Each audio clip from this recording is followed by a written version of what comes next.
Okay. Hey guys, I have something really special for you today. I'm going to be talking about the book Strange Pictures.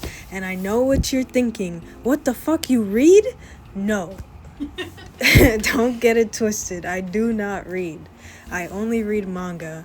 But I saw this book in Barnes and Nobles, and the cover really attracted me to the book. And then I saw Japanese mystery horror, and I was like, wait, that's kind of all some of my favorite things. I don't know, Japanese horror is just different, and I kind of like the way it works.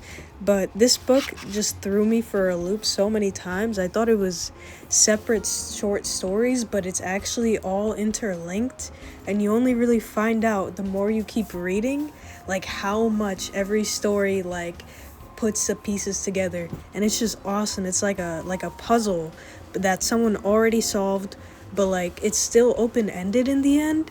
It's just, oh god. Okay, so this isn't a review or nothing. This is me talking about it because I can't stop thinking about it. I woke up at 2 a.m. to freaking finish this. So, if that tells you anything.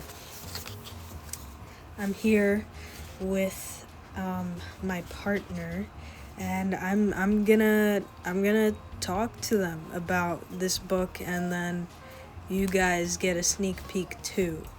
I will obviously be spoiling. Just leave and go read the book if you don't want to be spoiled.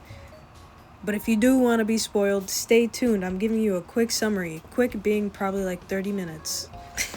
So, yeah, I just really like this book. So let's start off from the beginning. In the beginning, the first page, it says, alright everyone, now I'm going to show you a picture. And the next page is this picture of a house with no door, a little girl, and a tree that has spiky branches, and there's a little bird inside the hole in the tree. So at first glance you could, see this being a typical child drawing. But there's actually more sinister things behind this. So this is the person who's talking right now in these first few pages. It's kind of like a prologue of sorts, because the next chapter is actually chapter 1. And there's only about 4 chapters in this book. Yeah, there's only 4 chapters. This is a little prologue, and basically it's a professor talking about how they would analyze pictures that children would draw to see and understand their mental state. And I just found that so interesting.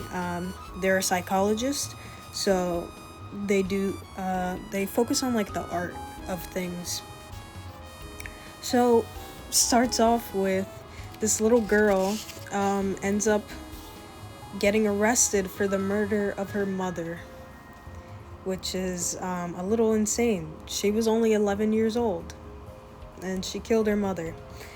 But yeah, well, well, allegedly for now. So everyone was hooked once they heard that shit in class. They were like, what? Right. So basically, the professor's painting is a mirror to the soul. So they use this painting and this drawing to understand why this child might have done what they did. So, allegedly. Sure. So, the first thing they want to point out is how the girl's smile is smudged, and it's the mouth in particular. And at first glance everything seems ordinary, but usually people don't really mess up on a smile. It's pretty easy to make a smile. So because it was so smudged, basically they're saying there was some hesitation in drawing the smile, which maybe she had a hard time being happy at home, and she didn't know how to really portray it and was scared of making the wrong face. Basically, the little girl was abused by her mother, like getting beaten, and she had to force herself to smile.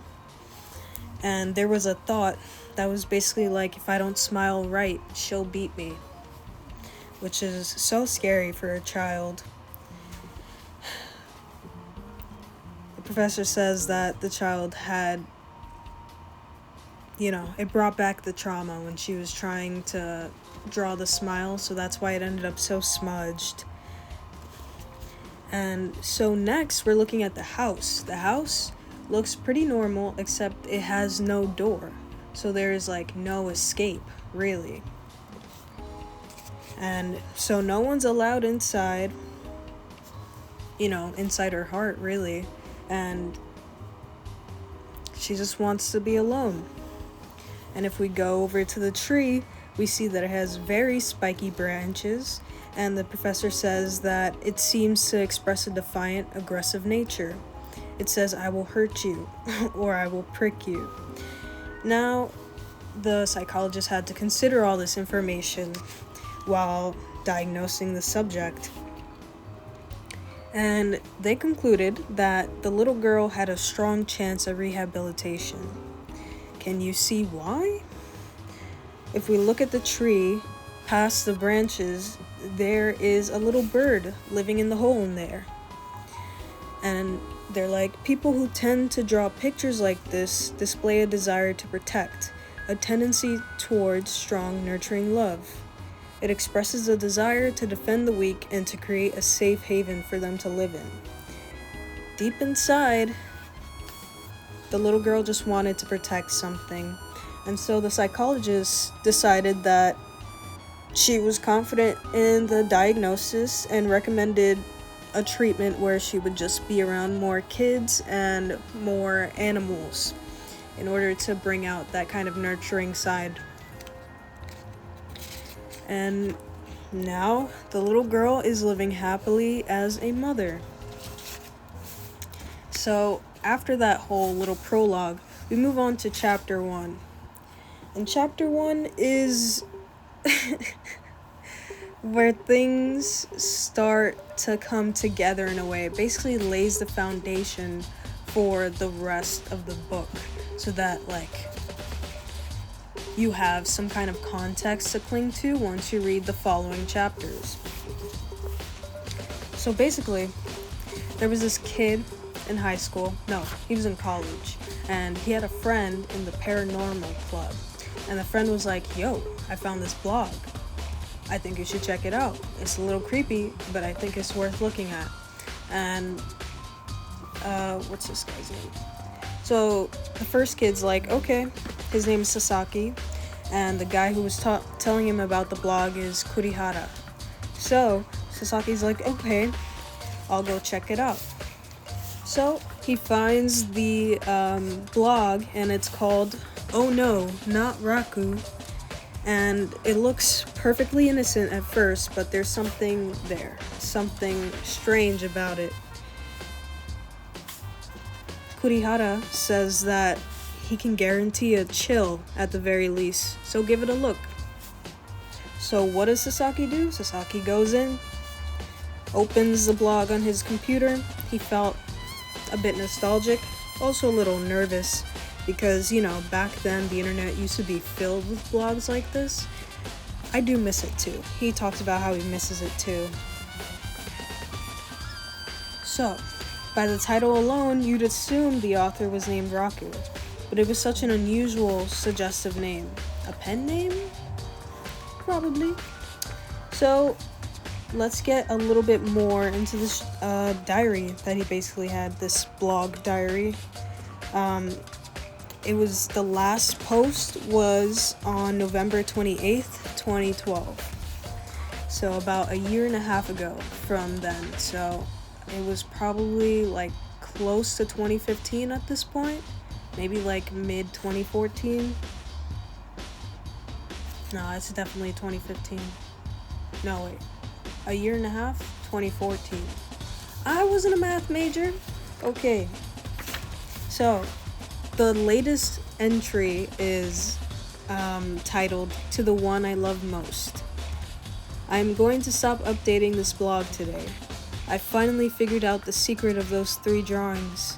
I can't imagine the kind of pain you must have been suffering, nor can I understand the depths of whatever sin you committed. I cannot forgive you, but even so, I will always love you. Raku. So, Sasaki's reading all this and he's like, what? What does this mean? So he starts scrolling, looking through the past entries, and he goes to the first entry, and it says, "Hello world." This is from October 13th, 2008. So that was like about 4 years ago from the last entry. I've decided to start keeping a blog from today, so I guess I should begin by introducing myself. My name is Raku. I was going to post a photo of myself, but while I was setting it up, I was told it was dangerous to post personal information on the web, so here's a drawing instead. It's actually by my wife. I'll just call her Yuki. She's 6 years older than me. When I told her I was starting a blog, I asked if she could draw a picture of me to use instead of a photo, and it didn't even take her 5 minutes. That's what you get with a former pro illustrator. She's so talented. But I think maybe she made me look too handsome. So anyway, this is going to be like a diary, just me writing whatever I happen to feel like. I plan to post every day, so I hope you keep reading. And the next post is their anniversary. 2 days later, it's their 1-year anniversary. Hi there, it's Raku. I know I promised I'd update every day, but I was just so beat yesterday I went to bed without writing. Sorry, I'll do better from now on. So today, October 15th, is a very important day. It's our first wedding anniversary. I bought a whole cake to celebrate. It was a little pricey, but so worth it. I ended up devouring 2 pieces before Yuki scolded me. Don't eat so much, you'll get fat. She's so mean. The last 4 slices went into the fridge. That's tomorrow's breakfast. Can't wait. So basically, the diary was kind of like that, oh, I did this happened today, that kind of thing. So Sasaki, reading this, was like, I can't really find a hint or a clue to this sin or pain that was said in the last entry. So whatever, they keep reading. So along the way, the couple's lives took a turn. 12/25/2008, so that was not too far after the anniversary post. Hi there, it's Raku. So Yuki woke up feeling unwell, and it seems she went to the hospital to get checked out this morning. And wouldn't you know it, they said she had a baby in there. When Yuki told me, I was so happy I started jumping for joy. This is the best Christmas present ever. Oh, it was on Christmas. So I am hereby announcing that we are going to be a mommy and daddy. From that point on, the blog was consumed by all things baby. Well, also about Yuki's condition, because it did worsen. So she had a lot of morning sickness, it got really bad, and she could barely eat. All she could eat was like yogurt, and only like a certain type of yogurt too. The next post is about entering the 13th week of pregnancy. What is that? Like a little over 4 months. Yeah, or no, 3 months. A little over 3 months. She still has a lot of morning sickness. She just eats yogurt. And now she's starting to show a baby bump. He's really happy about that. Next post is about a month later from the last one, and says Yuki has started feeling a lot better. So today we went out for the first time in a while. We went to the neighborhood park. The cherry blossoms were beautiful. We sat on a bench and talked about the baby. Things like, what kinds of classes should we sign them up for when they're older? What anime should we watch with them first? We're rushing things a little, but imagining our lives with the baby is so much fun. I want to start thinking up names, but we're going to wait until after we know if it's a boy or a girl before we do too much of that. We both agreed that Sakura would be a good name for a girl, because they were under the cherry blossoms. So, up to this point, the couple's life seemed, great. Like everything they'd asked for, it was going very well. But then in May, when they'd passed the midpoint of Yuki's pregnancy, there were some issues that arose. So they did an ultrascan, and apparently the baby is upside down. Yeah, it's called a breech baby. And Raku heard that breech babies can cause problems when it comes to delivery. And they said that, they still move around a lot at this age. It's only a couple months in at this point. Well, I think halfway through the pregnancy now. So he was relieved to hear the doctor say it would probably turn itself the right way. So because the baby was head up, they still couldn't find out if it was a boy or a girl. So they'll just have to pick a name without knowing. Probably just wait for when the baby comes.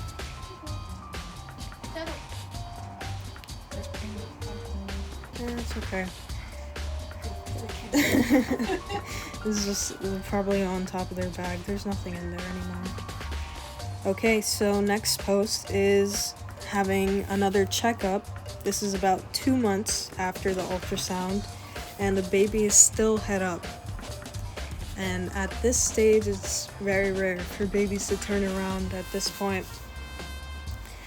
They taught them some exercises to help turn the baby, and we're gonna try them every day, right?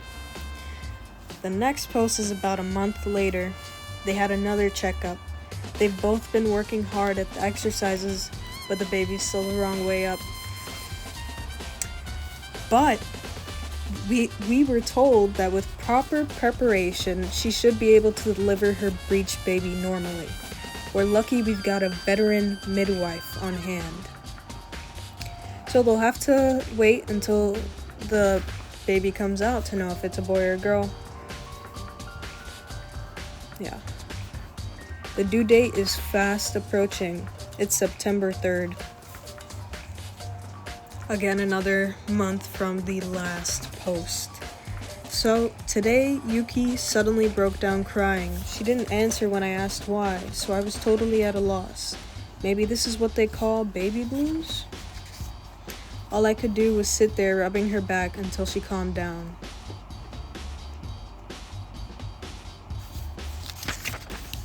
That was September 3rd, the next day.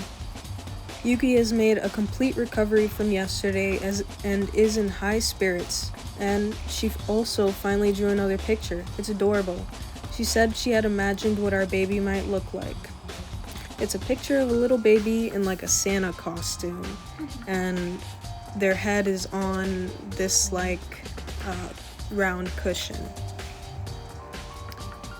And when he asked her why it was dressed like Santa, she said, because this baby is our Santa.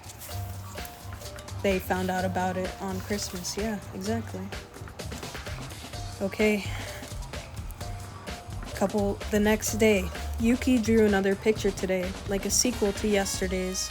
She said this time is her idea of what the baby would look like when it's a little older.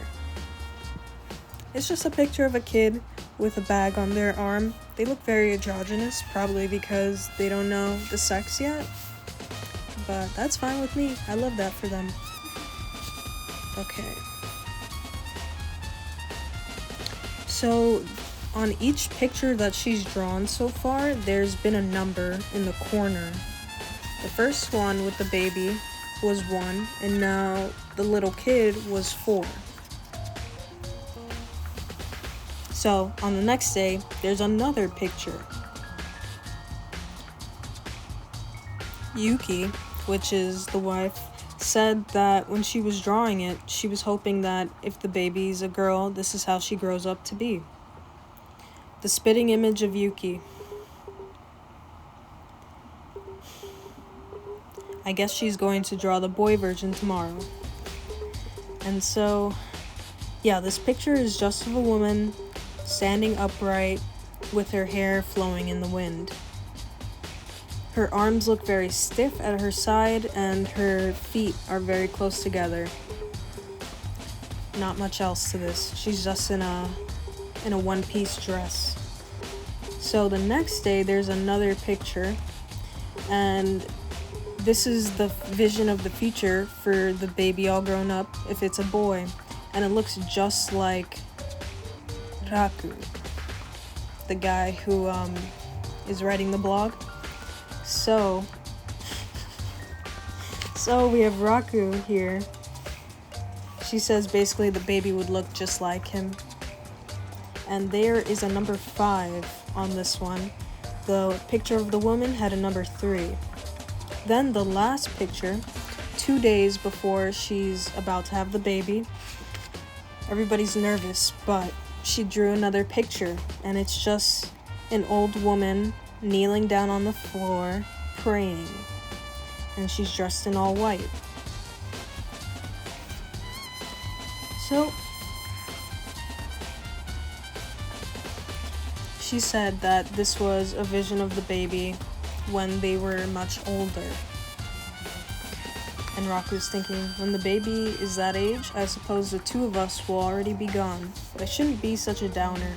I bet tomorrow will be a granddad picture. I'm excited. Next post. Tomorrow's the day. I started getting all worked up this evening, but Yuki just laughed at me. Calm down, she said. She wasn't in the mood to draw a picture today. And they're going to be pretty busy over the next couple days, so Raku's going to be taking a break from blogging. The next entry was posted about a month later. Announcement. So, it has been a while. This is Raku. I have finally pulled myself together and I'm ready to let everyone know. Yuki is gone. The baby was born safely. Yuki's contractions started on the due date and we rushed to the hospital. Everything was going fine at first, but after a few hours of pushing, the baby wouldn't come. Then Yuki took a turn for the worse, and they had to perform an emergency cesarean. C-section. They managed to save the baby, but Yuki passed away on the table. The last month has flown by.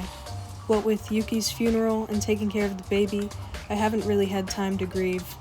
But sitting here, alone, writing this, the tears are falling. It's hard, but I have to be strong for my baby. I will do my best to raise our child. So, the college student reading this is just sitting there stunned, staring at the screen. His heart was overflowing with emotions, and he didn't know how to deal with them. He didn't even know these people, but just started reading the blog out of curiosity. But as he was scrolling through the entries, he found himself emotionally involved. I mean, I think anyone would when you hear that. It's such a sad situation. So, Sasaki's here wondering about the futures, he wanted to know if Raku just kept taking care of the baby and what happened after Yuki's death. And then he clicked the read next entry link. It's the latest post. So there's only one post after the post of the announcement of Yuki's death. And it's the one where he says he's going to stop updating the blog and everything, the kind of pain, and understand the depths of whatever sin you committed. I cannot forgive you, but even so, I will always love you. That was the first entry he'd read. What the heck, man? The one I love most. So Sasaki assumes that's Yuki. Whatever sin you committed, there was nothing in the blog hinting at, a sin. And I cannot forgive you? What could the wife have done there that he couldn't forgive? I mean, they seemed like they loved each other. And the secret of those 3 drawings, these must be the visions of the future that Yuki had drawn as her due date approached. Okay, so a talented artist drew some pictures of what she thought the future would be like.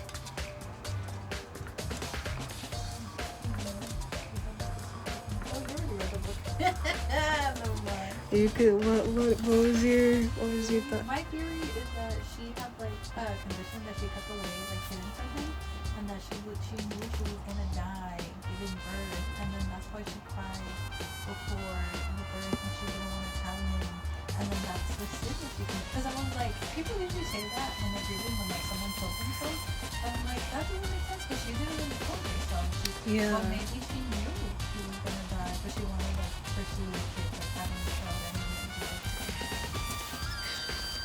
anyway. Yeah.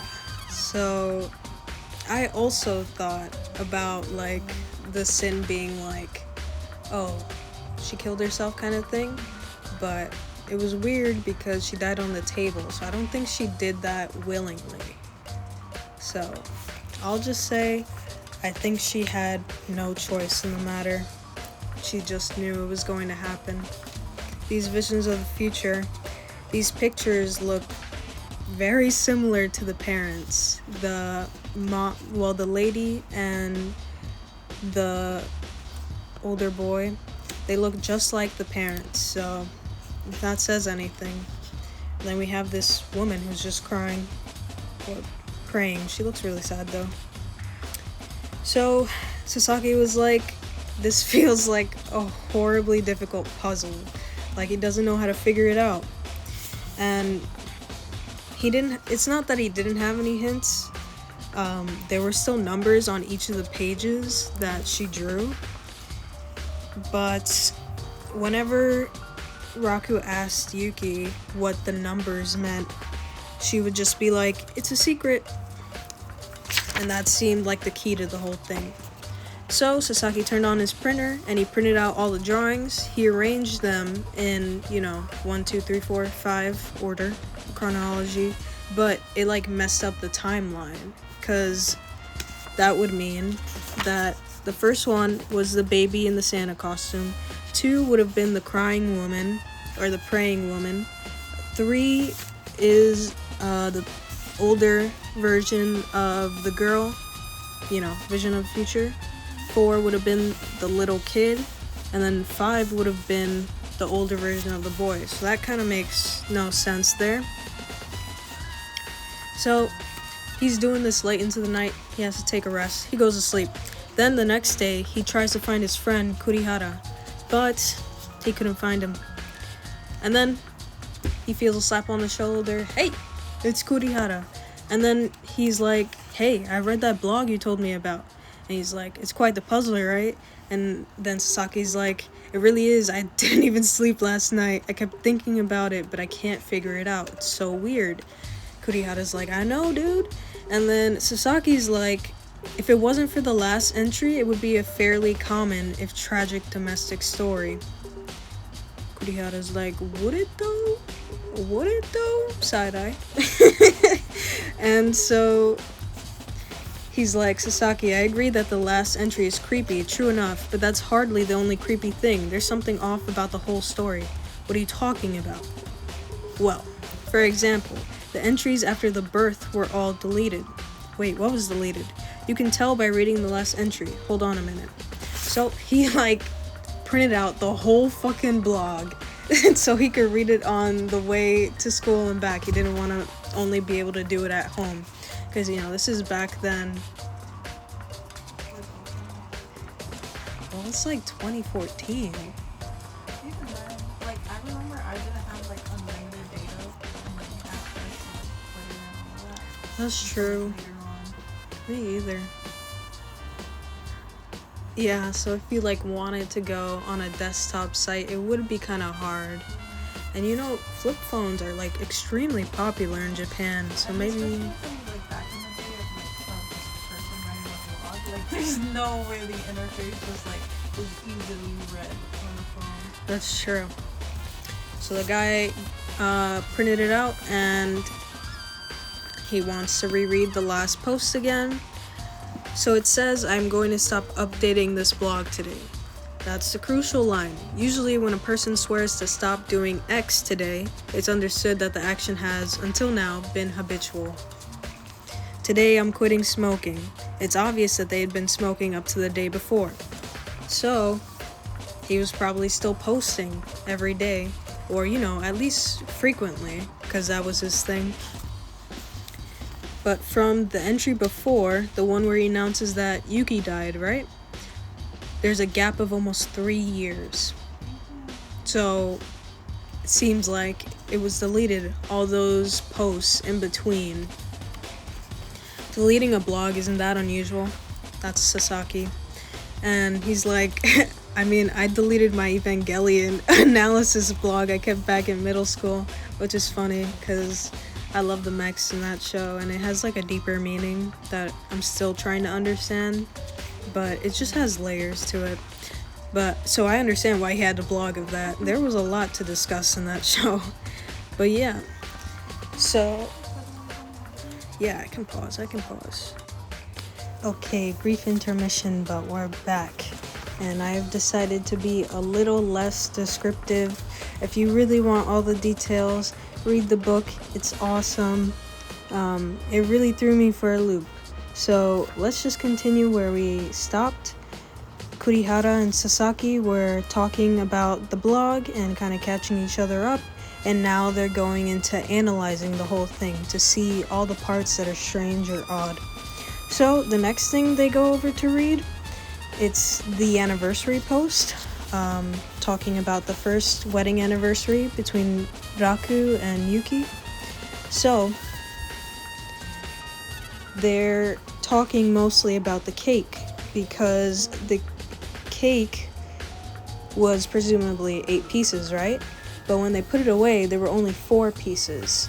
And Yuki was like, hey, you're eating too much, you're gonna get fat. And so some would assume that she only ate 1 piece, right?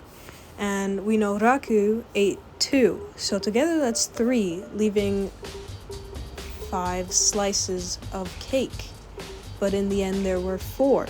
So what they're saying is that hints at another person living with them. There is a third person in there. Okay.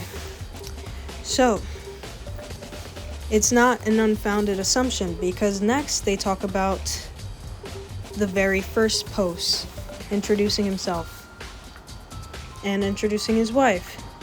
So, he writes that he was told that it's dangerous to post personal information online.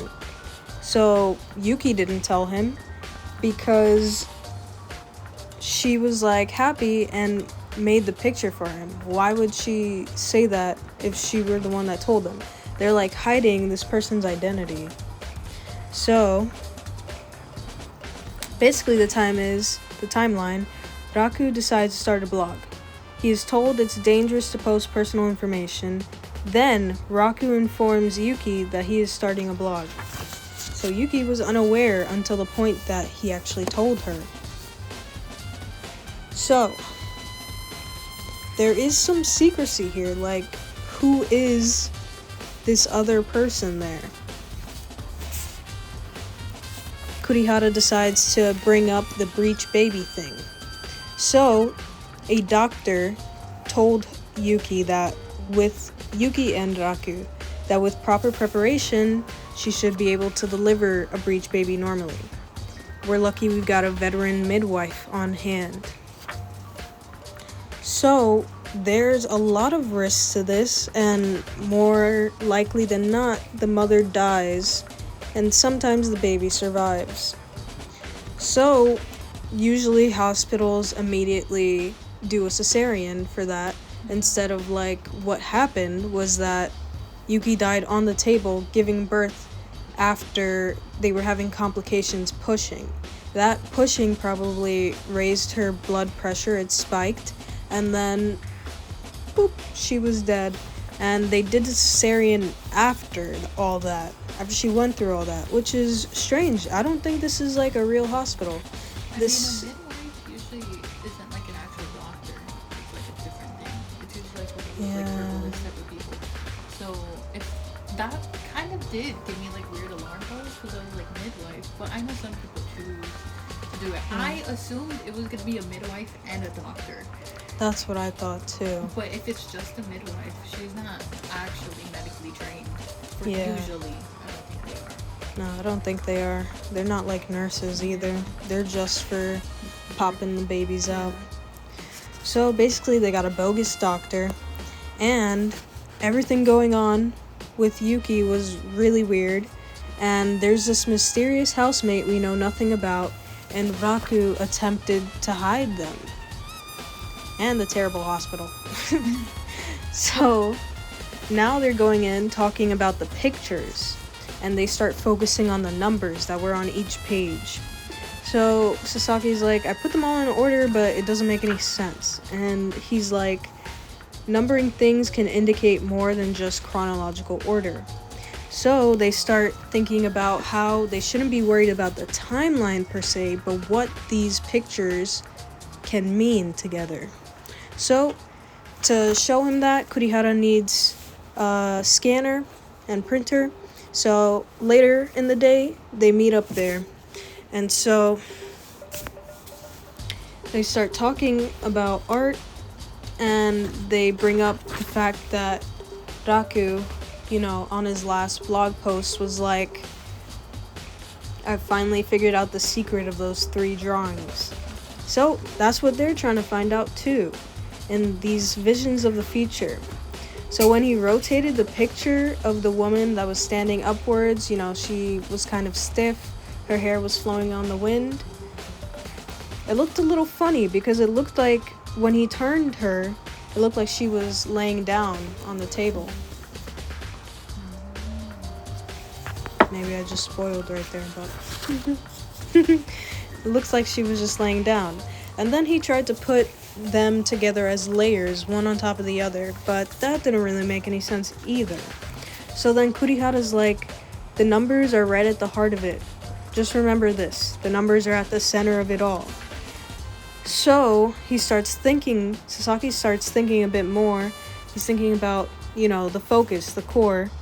And then something clicked when he saw the numbers. So Kurihara ends up making copies of the pictures that she drew. He ends up making copies of that, and he actually puts them in all the same size. So all the numbers should be a very similar size, because these weren't the original drawings. They're just a picture that Raku took of the drawings. So he could have been zoomed in, a little more zoomed out. Hello, can I help you? Anyways, so they end up blowing them up and shrinking some down, so everything's at an equal proportion. Okay, so they start thinking about it as layers and as something that they can hold up to the sun kind of thing. So he starts explaining layer composition, which makes sense because this woman, Yuki, she was a professional artist at one point. So they start putting it together by using the numbers as what to connect everything to. So they would focus all the numbers in one section and just kind of layer them from there. So they worked on the first 3 pictures. The pictures about the praying woman, the little baby, and then the woman who's standing up, right? Hair blowing in the wind. So they end up putting it together, and the picture comes together as it's really different. Okay, Shadow, I'm getting to the good part here. Okay, so it's actually a woman on her knees pulling the baby out of the woman who's laying down. So she basically foretold her own death. She knew she was going to die, and through these coded pictures, she was trying to leave a message to her husband. Very sad. The Santa hat, actually, with the way it's positioned, the Santa hat looks like a cut in the stomach because the pillow behind the baby is making it look like the woman has a baby bump. So basically, the baby's being cut out of the woman's body and being taken out by some person in white. So if I had to guess, they were scrubs, someone working at that bogus hospital. So that was really grave, really sad. So they ended up figuring out ultimately that the woman picture, not the old woman, but but the one with the hair flowing in the wind, she's laying down, obviously now, and it looks like she's a corpse because her body parts are really stiff, such as like her feet all pushed together, her arms stiff at her sides, and then it looks like the hair is not blowing in the wind, but it's actually sprawled out on top of something. And they said that Yuki died on the table, so she probably, made all this knowing she was going to die. This was the vision of the future, And so she predicted her own death. I don't think she had the power of precognition. I think she just had a feeling. So, they came to the understanding that probably someone had a grudge on her. And so they knew that the baby couldn't be delivered normally because it's a breech baby, but they still told her otherwise. So we know that hospital was unreliable at best. And I don't even think it's a hospital. I think it's a midwife. Because why would they choose that? Like they choose to go with a midwife. yeah, but it was like the hospital's decision in like not doing the cesarean immediately that ended up killing her.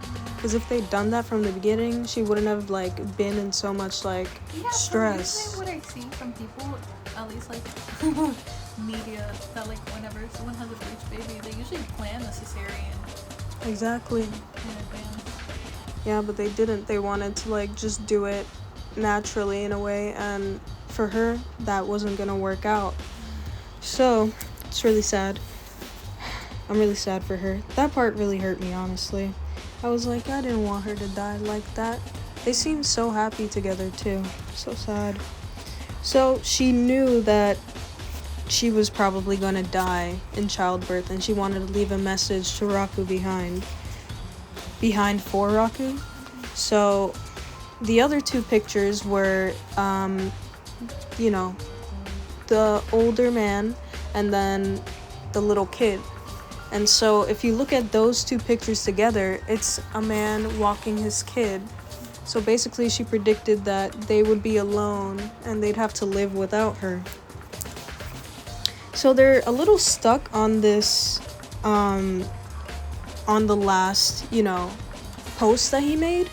And specifically the lines of, the sin that the person committed.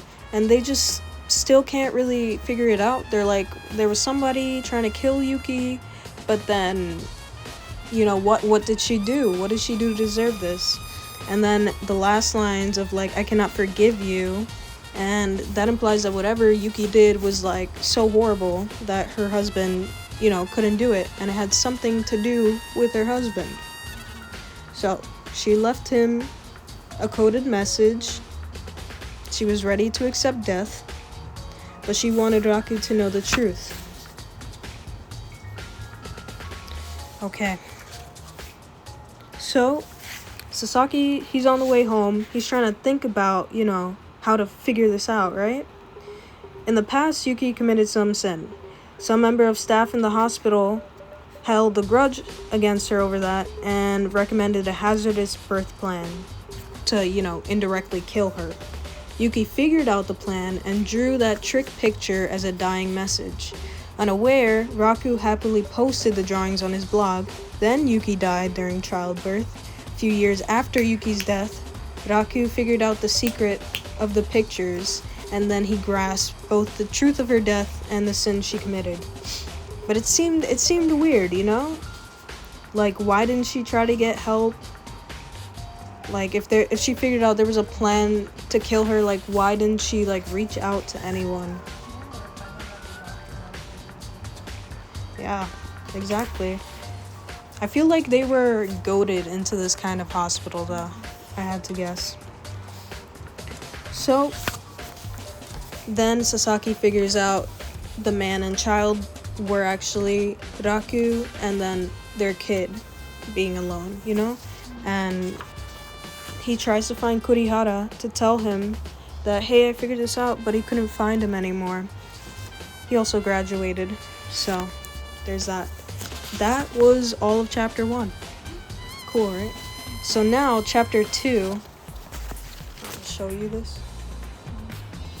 Okay, so there's a picture of a building that has like a big, like gray splotch on the top. It's, a lot of apartments. It's an apartment building, obviously.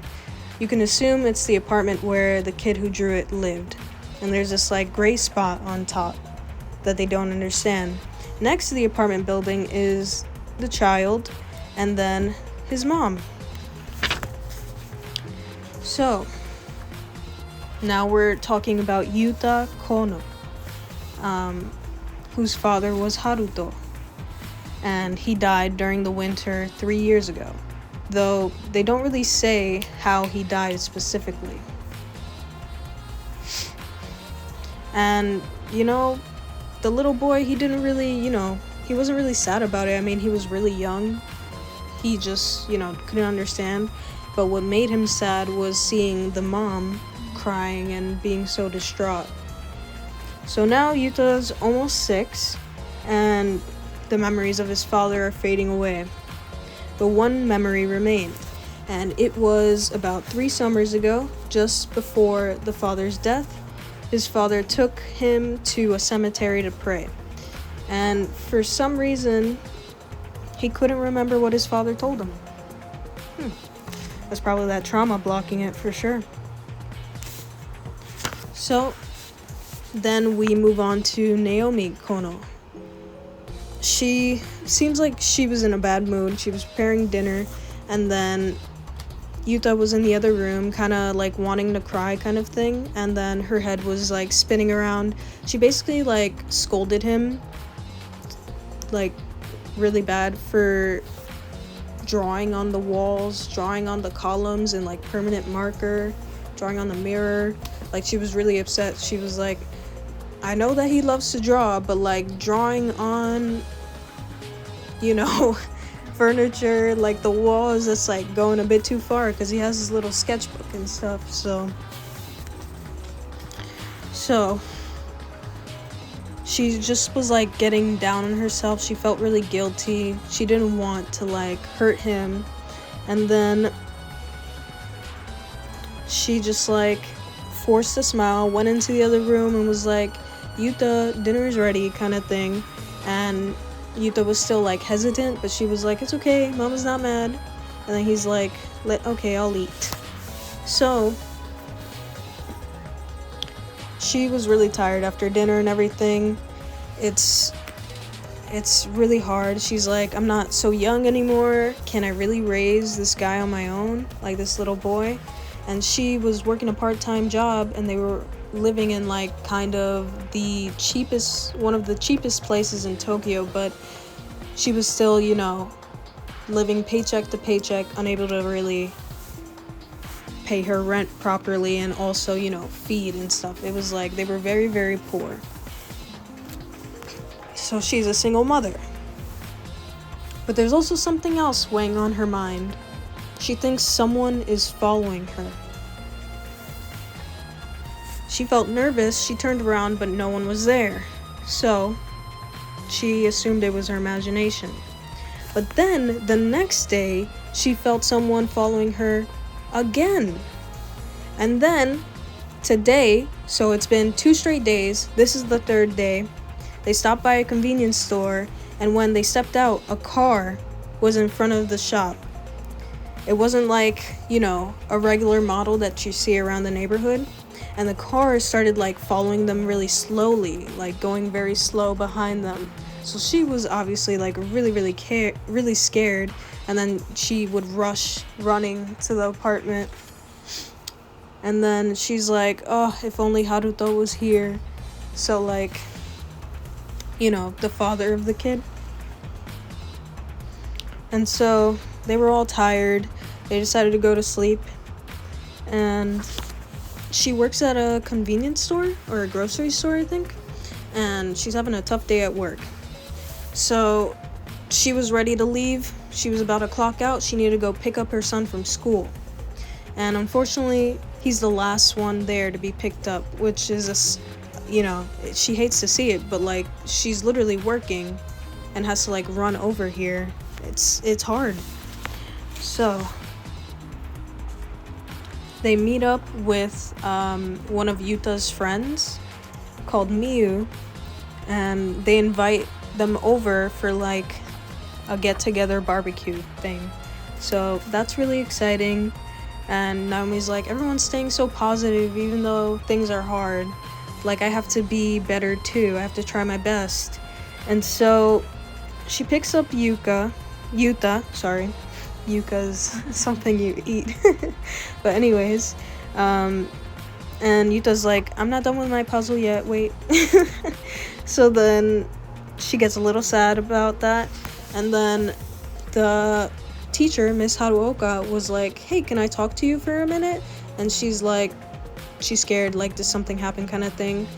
And so they go over to like another room and they start discussing the picture we see at the beginning of the chapter, with the apartment building that has the smudge, and then Yuta and his mom right next to it, and then underneath he has his name, Kono Yuta, and he drew Kono in kanji and then the rest of his name, his first name, in hiragana.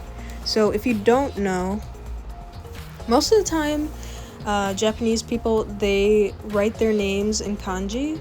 Kanji is just like really useful. It shortens things down rather than using like hiragana or katakana, which are the other two alphabets in the language. Kanji comes from like Chinese. So the Chinese language, they kind of, copied the symbols in a way, but made it their own, give it different meanings and such. So kanji is used a lot to make things a bit cleaner and a little bit easier to read. Otherwise, we'd be having long-ass sentences in hiragana and katakana, and I don't think anyone can just do that. Though that's how I learned. Well, first you gotta learn hiragana and katakana, but kanji is the tough part. But he learned in school how to write his last name. His first name is a little harder though, so he hadn't written it there. But, this is gonna be big later on. So the teacher's talking to the mother, and they're like, has anything happened at home? And then she's like, actually, like, last night I scolded him really bad. I just felt like so bad, and she like ended up crying.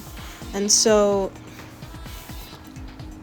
the the teacher's like, oh, I don't think it's your fault, because like if it was, then why would he have drawn you so beautifully, He probably would have done something else if he hated you, So she's like, oh, thank you, you like ease my worries kind of thing. But the teacher was just really worried about that, like what's going on. She thinks it's something else that might have been happening at home. So they exchange, like, thank you, and then time to leave kind of thing. But the teacher, before she leaves, she makes a copy of the picture Yuta drew. Shadow's trying to go under the blanket. Here, bro. Go. This guy. But yeah, the mom gets the copy, and she's actually surprised to see Yuta writing in kanji. Teacher says they just learned it last week, but he only could do his last name. His first name is a little harder. And so by the time they left the nursery school that she had to pick Yuta up, it was starting to get late. It was basically sunset at this point. Then Yuta's like, I'm hungry. So they end up going out to eat. They end up running some errands, and then she's like a little scared because, at night is when the person has been following her, and she's like, it's fine, right? Like, surely it's not gonna happen 4 days in a row. But then it did, and there's a car that's like right behind her. It's, going slowly again, and Yuta recognizes he's like, there's a car, and then she's like, I know, don't turn around. And then the headlights are so close that they can see their shadows. So that car is pretty close. And then they end up running to the apartment building. She's really scared. And she ended up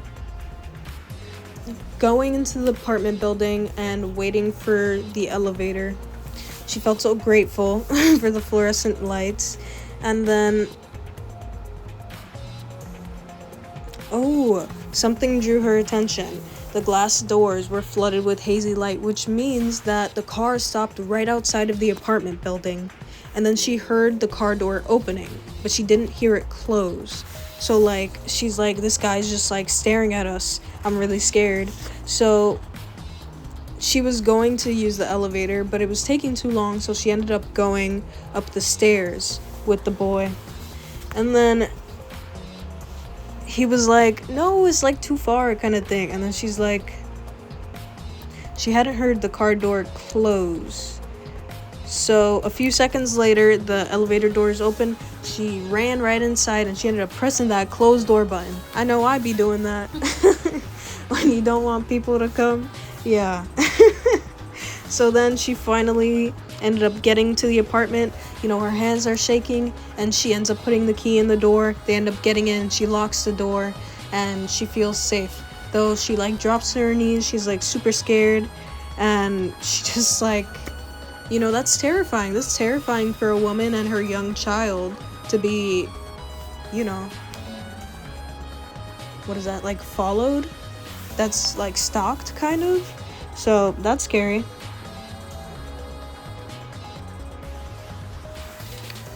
Okay, so she heard a sound behind her before she opens the door. And it's like a wheezing. Someone like trying to keep their breath really low. And so it's coming from behind the door marked stairs, which means this guy came in after them, went up the stairs, and then heard Yuta say, it's too far to the 6th floor. And he knew to go to the 6th floor. Not to mention, also when you press that button on the elevator, it shows what floor you're going to. So there's really like no hiding it. That guy went up the stairs to go after them, but he didn't come out. He just waited there. So she's really scared, but she ends up, even through shaking hands, opening the door, getting in, and then she just collapses. She's really scared. So she was worried about the creek. She was like, why did he just like stop there and not go after us? And basically she got even more scared when she realized we showed him where we live, which is super terrifying. So she couldn't like sleep that night. She had nightmares and all that. She was wondering if she should call the police, but she doubted they would see it as any sort of crime, which is like super understandable because, you know, what are the pigs doing? Nothing. Absolutely nothing. It's only until after something happens that they decide, oh, okay, it's time to go in. Never before. They're not preventative at all. So she was scared. She ends up going to sleep for a few hours. And then from the moment her eyes opened, she had a bad fucking feeling, dude. When she looked at the clock, she was fucking late. She was late to work and Yuta was late to school. And then she doesn't see Yuta next to her in the futon. Yuta's gone. He's not in the apartment. She checks everywhere. He is not there. So she's really fucking scared. And she's like, oh my god, like, where could he have gone? Where could he have gone? And then she sees his shoes are gone. Like, he literally left. But how? And so she ends up putting herself together, just like putting on some clothes really quick. And she ends up going to get her phone. She calls the nursery school and she's like, is Yuta there? And then she's like, no, we haven't seen him yet. And then she's like, oh my god, like she's scared or whatever. And then, you know, the teacher tries to calm her down kind of thing, but she's like, have you contacted the police? And then Naomi's like, the police? And it's like really weird. Then she's like, no, I'll do that now. So she's like, I guess he's not coming in today. We'll be back tomorrow, hopefully. And then she hung up. So that was kind of weird, that little segment. And they talk, now they change the perspective over to the teacher. So the teacher's like worried sick about this kid too. She's like, oh my god, like what's happening? And then she has to have her class. So she does her class, whatever, and it's over. It's her like lunch break, and then okay, so I went a little bit ahead. Yeah, she ends up like working with the kids. That ends up distracting her, and later on she like starts thinking about it more on her lunch break. Going back to Naomi Kono, she felt a little calmer when she talked to the teacher on the phone. She asked the like, at the entrance of a building, there's like always someone there at the front desk that you can ask for help with. So she goes over to that person and she's like, "Can I see your security camera?" And he was like, "Sure, but we only got one." We have very low building fees, like, we don't got the money for more. And it's at the entrance. So he ends up looking for it. He asks the information. She's like, "It was before 7:30 this morning. Can you please just like look?" And so he starts looking. He finds Yuta running out of the building. So she's like, okay, so he did leave, and it looks like, nobody was with him. He wasn't abducted so far. So again, someone asks her, "Would you like me to call the police?" And she's like, "No, it's okay." And then back to the teacher, she's like sitting at her desk. She's really scared, whatever. And then she gets Yuta's drawing. She's like, "Maybe I can figure out something from this." And she was like, "He scribbled out his own home. Like, what does that mean?" And then it was supposed to be like, when they drew it, it was supposed to be like a Mother's Day gift. So she was just like really concerned about this. And she thinks back to a class she had back then on how, again, I think it's like the same professor as before that was a psychologist, but basically they're talking about drawing a diamond, and everybody draws a diamond. It's really easy because they're all adults. But then she shows how her nephew would draw a diamond, which is just like a jagged line, like a spiky line over and over. And so she's like, we draw what we can see, but children draw the idea of what appears in their heads. So like the nephew was thinking about, ooh, like the diamond has really sharp points, like really sharp edges. So then he drew, that idea on the paper. It ended up in a jagged line. So she's starting to think like, maybe, there's more to this picture that I can find out. So she ends up trying to redraw his picture and does the smudge and everything, but hers and Yuta's looks different because her apartments get smudged because she does the like gray part last, and in Yuta's, none of the edges are smudged on the apartment. What is smudged though is the top of it, which is interesting. So basically she's like, I have to figure out like what order he did this in. So basically she lands on, he drew the shape, which was a rectangle, then he had the smudge, then he drew the apartment over it. And then she started thinking, why would there be a gray smudge? Why?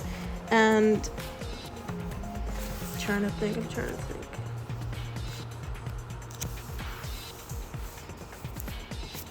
Okay, so while she's like figuring this out, whatever, another teacher comes in and she's like, "Have they found Yuta yet?" And then she's like, "No, not yet." And then she's like, "This is kind of weird. Like, why haven't the police come?" She's like, "What?" And it's like, at her last job, they had a similar incident where a 6-year-old girl was like disappeared, and they ended up finding her after the cops came, asked everyone a bunch of questions. They ended up finding her very quickly, so she was safe, thank God. But she's just like confused, like, why aren't the police here yet? And then the teacher starts to think, Miss Haruoka. She's like, I wonder what it was. And then the other teacher asks her what she's doing. She's like, "I'm trying to figure out what he was feeling when he made this picture." And then the other teacher was like, I think he might have been correcting something. And she's like, correcting? And then she like thinks more on how like when you make a mistake, you use whiteout. For kids with crayons, if they made a mistake, they would use white to kind of scribble it out, no? So that's what she thought happened. He didn't use gray. He actually used black, scribbled it out with white, and then drew the apartment over it. First drawing the shape, of course. So she went to the back, the locker rooms. She takes out his crayons and sees that the white crayon is like dull now. It means he used it a lot and it has a gray smudge on it. He was trying to erase something. Then she starts to think, but what was he trying to hide? Like, he was definitely trying to hide something, because normally he comes up, asks for an extra paper whenever he makes a mistake. But this time he didn't. He didn't want it to be seen. And so she ends up going to Yuta's best friend, Miyu, who's like always looking over his shoulder, trying to protect him kind of stuff, talk for him sometimes when he doesn't want to talk. She really cares about him. And she's like, Miss Haruoka's talking to Miyu, the little girl, and she's like, can you tell me what he did? And then she's like, I remember him drawing the rectangle, then I remember him drawing a triangle, and then I got busy, so I don't remember the rest. She's like, okay, thank you so much, that's still like something. And so basically what clicks in the teacher's head is that he wanted to draw something that wasn't an apartment building. And so this like confuses her about like what was he trying to hide here. And the original assignment was to draw pictures of their mothers, and his mother had been standing there, with him in the picture. So she thought, did he draw the people first or the shape? But then Miyu was like, she recalled what Miyu said, like he drew the shape first and then the triangle in there. So when asked to like draw a picture of mother, he ends up, just drawing a triangle. And then the teacher has a really crazy thought, and he was like, could that shape have actually been a picture of Yuta's mother? So he started unconsciously drawing this shape when he thought of the word mother. It was something forbidden, something to hide.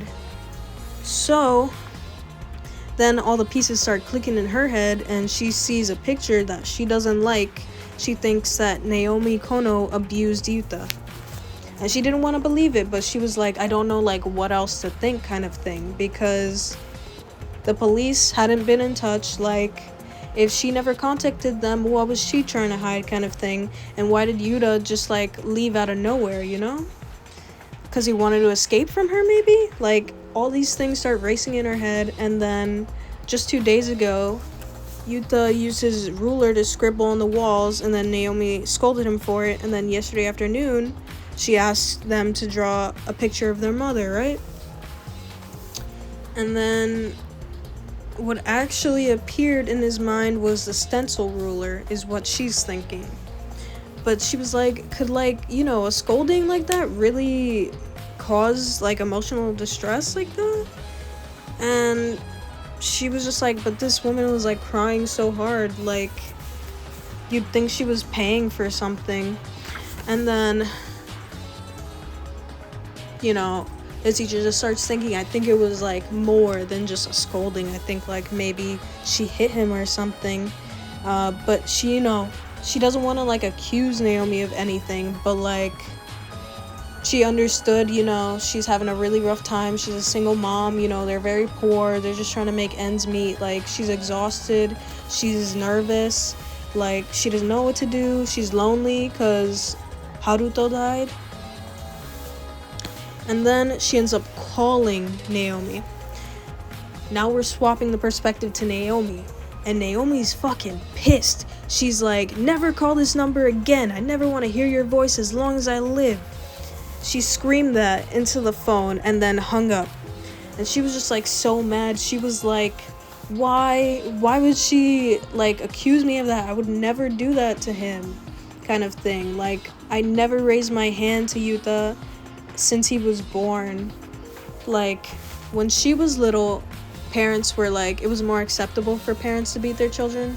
I guess that's the same as now. Like, back then it was more acceptable. Now it can be seen as a form of abuse. I mean, I know that. I've been through it. So she ends up crying in the middle of the street. But now she knows where Yuta went. She starts thinking a triangle inside a rectangle. That wasn't a stencil ruler. It must have been something else. So she opened the contacts app on her phone. She scrolled down and down, searching for a number she hadn't used in years. And she ends up calling the Sakura Memorial Garden. And then she's like, asking about him. And then the guy's like, oh, you're looking for Yuta? He's right here. And then she was like, oh my god, okay. So she runs over. She finally gets there. She picks up Yuta.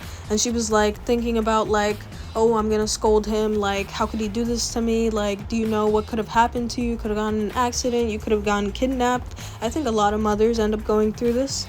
But when she finally sees him, she just like hugs him. She was just like so glad he was okay. And so basically the guy says he was looking for his mother, but he didn't know the name of the mother. I'm just saying. Then it swaps to Yuta's perspective and basically how he's looking for his mom at the graveyard at the cemetery, and he knew as soon as he saw it that he and his father had seen a grave back then. So he's like, who was sleeping under that rock we saw? And then he finally figured it out the other day. His memory came back from that time.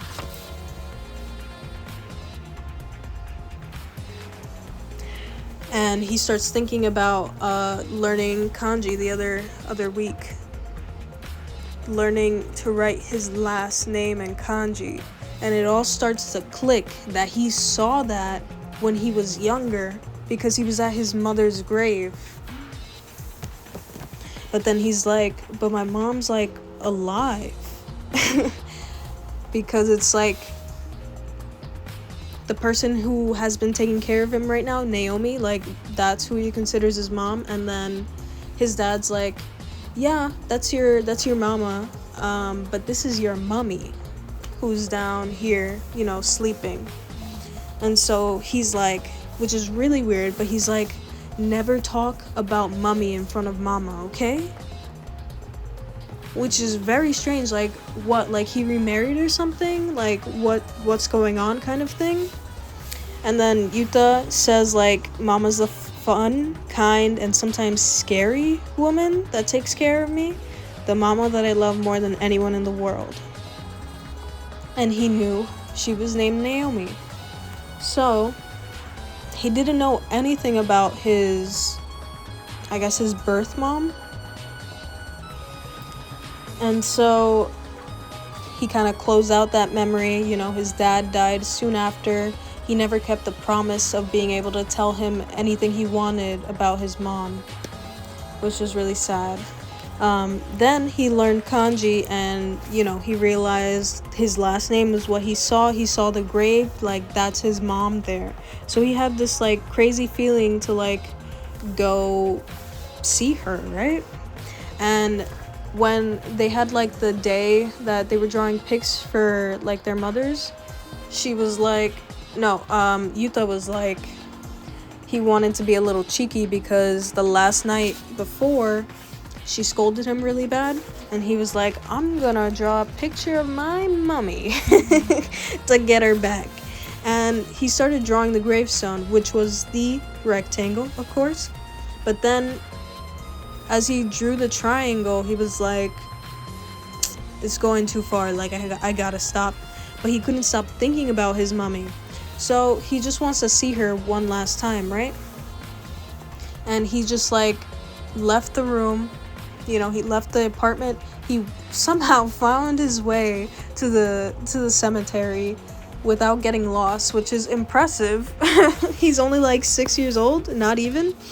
But when he got there, like the cemetery was really big, and he just like couldn't really find who he was looking for, and he didn't know his mummy's first name. So the man asked, what his mummy's name was, but he didn't know. And so once the man tells Yuta that his mama is coming to pick him up, he just gets really sad. He's like, oh my god, I'm gonna get in so much trouble, I'm so scared kind of thing. But then she comes into the room and she just hugs him, and he's like left in shock, and she's just like happy he's alive. His mama starts crying, and then he starts crying. So it's a nice little reunion. And then it swaps to Naomi's perspective. She was happy he was alive, and the man was like, what was Yuta's mother's name again? And then he was like, I checked, and there are 3 graves with the family of Kono. I couldn't take Yuta to his mother's without knowing their full name. And then she says, Yuta's mother was Yuki Kono. If you aren't putting the pieces together, get your shit together. This shit is fucking crazy, dude. Yuki from the blog post. Raku. Now we know that Yuki is a part of this family. Yuki's a part of this family. She was the wife that died. Yuta's the kid that she left behind. And Haruto was the man that, was a father of her child, that they loved each other, and he got, he was so sad after her death. Think about that. Now we know a little bit more on this family. So the last chapter was just like building the foundation to putting the puzzle pieces together. In this one, it's just, oh man, it's so good. So Naomi really feared Yuki. She didn't want to come to the grave site at all. Like, she'd actually been avoiding coming here for the last 5 years. She even had her not spoiling, she even had Haruto buried at a super far away, an hour away, so that he wouldn't be in the same cemetery as her. So that's going a little far, I'd say. And she was like that she thinks there's a curse surrounding that woman. Girl, I think you're the curse. But anyways, Yuta really wanted to be there. He really wanted to see his mother, so she ended up bearing it and just staying there with him. And then she told him, to pray to her kind of thing and talk to her in his heart. So then they both go to the nursery, whatever. They end up apologizing to the teacher, and they're also happy that Yuta's safe, he's fine. And then Naomi just apologizes to Miss Haruoka, the teacher that she yelled at for yelling, and then kind of try to bring that relationship better again. So they end up leaving, and it's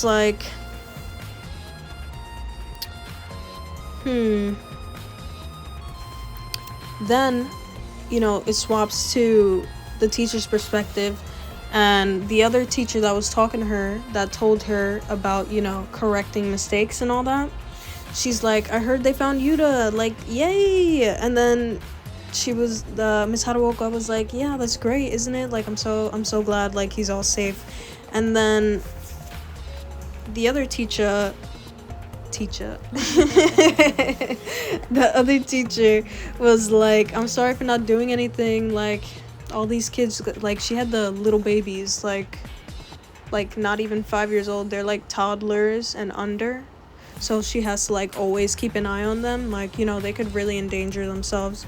But then she's like, so have they already left Yuta and his grandmother? You know, in my head, I knew it was a fucking grandma. Like his mom, the dad's mom, because they're always fucking. But if she was a fucking, what's it, not the doctor, the midwife, and she was the one that was pushing the wife to do the natural birth. Oh, I hate mother-in-laws. Fucking bitches. No, it's true. Like, yeah, she does come off as really suspicious. Like, her not calling the police when Yuta's like disappeared is like insane, honestly. Wanting to keep the police out of it just like tells you that she has some kind of history with the police, that she doesn't want to bring them into like anything. So then Miss Haruoka's like, what? Like, that's not his grandmother? No. Miss Haruoka is actually like speechless. She's like, what the fuck? And then Miyu, you know, his best friend, was like, that's not true. Like, that's his mama. And then they were like, what? That's not his grandmother. And then she ends up saying something really funny. She's like, listen, we've all got our skeletons in the closet. Like, this is coming from a 6-year-old, dude. Like, that's so funny. Oh, God. And then the perspective ends up swapping back to Naomi Kono, who we now know is the grandmother of this child. And she looked in the mirror and noticed she'd gone the whole day without makeup, making her look really old, BT dubs, because she used the makeup to look young. So, then it also says that it made her look like an old woman, much older than other women her age, far older than her 64 years. Yeah, why didn't you tell me this before? Okay, so she goes into the room, sees Yuta's asleep, and then she started praying to Haruto, and then Yuki, she starts thinking about Yuki, a name she never wanted to hear again, Haruto's wife, Naomi's daughter-in-law.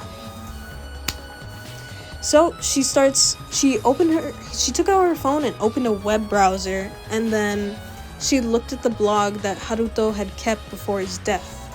Oh no, not Raku.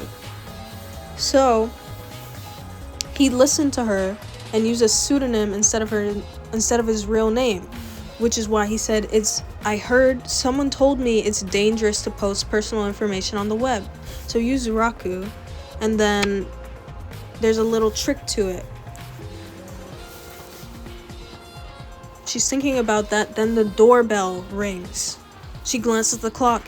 It was after 10. Who could be coming? And then a chill runs down her spine. She looked through the peephole. The man in the gray coat stood outside. The same man who had been following them for 4 days now. This is the 5th day with an interaction from him. She didn't know who he was or like why he was trying to like stalk them, but if she did nothing, she thought Yuta could be in danger. So she ends up closing the bedroom door, Yuta's sleeping, and then she gets a knife from the kitchen, and then she's like, I'm coming. She put on a cheerful voice, walked towards the hall. She unchained and unlocked the door, and then she thought about how there's no camera to see, so there's nothing, to protect them, to know anything. So she's scared. She opens the door and she's like, please come in.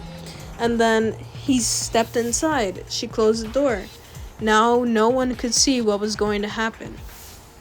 She took the knife from behind her back and pointed it at him. He didn't move. He just stared at the blade. And then she didn't know what he was after, what he would do next. But she believed now was her only chance. It took no time for her to decide. She gripped the knife and thrust it into him. Yup, she stabbed that man. She expected a fight, but the man had not resisted. He fell to the floor, one hand pressed to his belly. His hood fell away, revealing his face. It was the wrinkled face of an old man.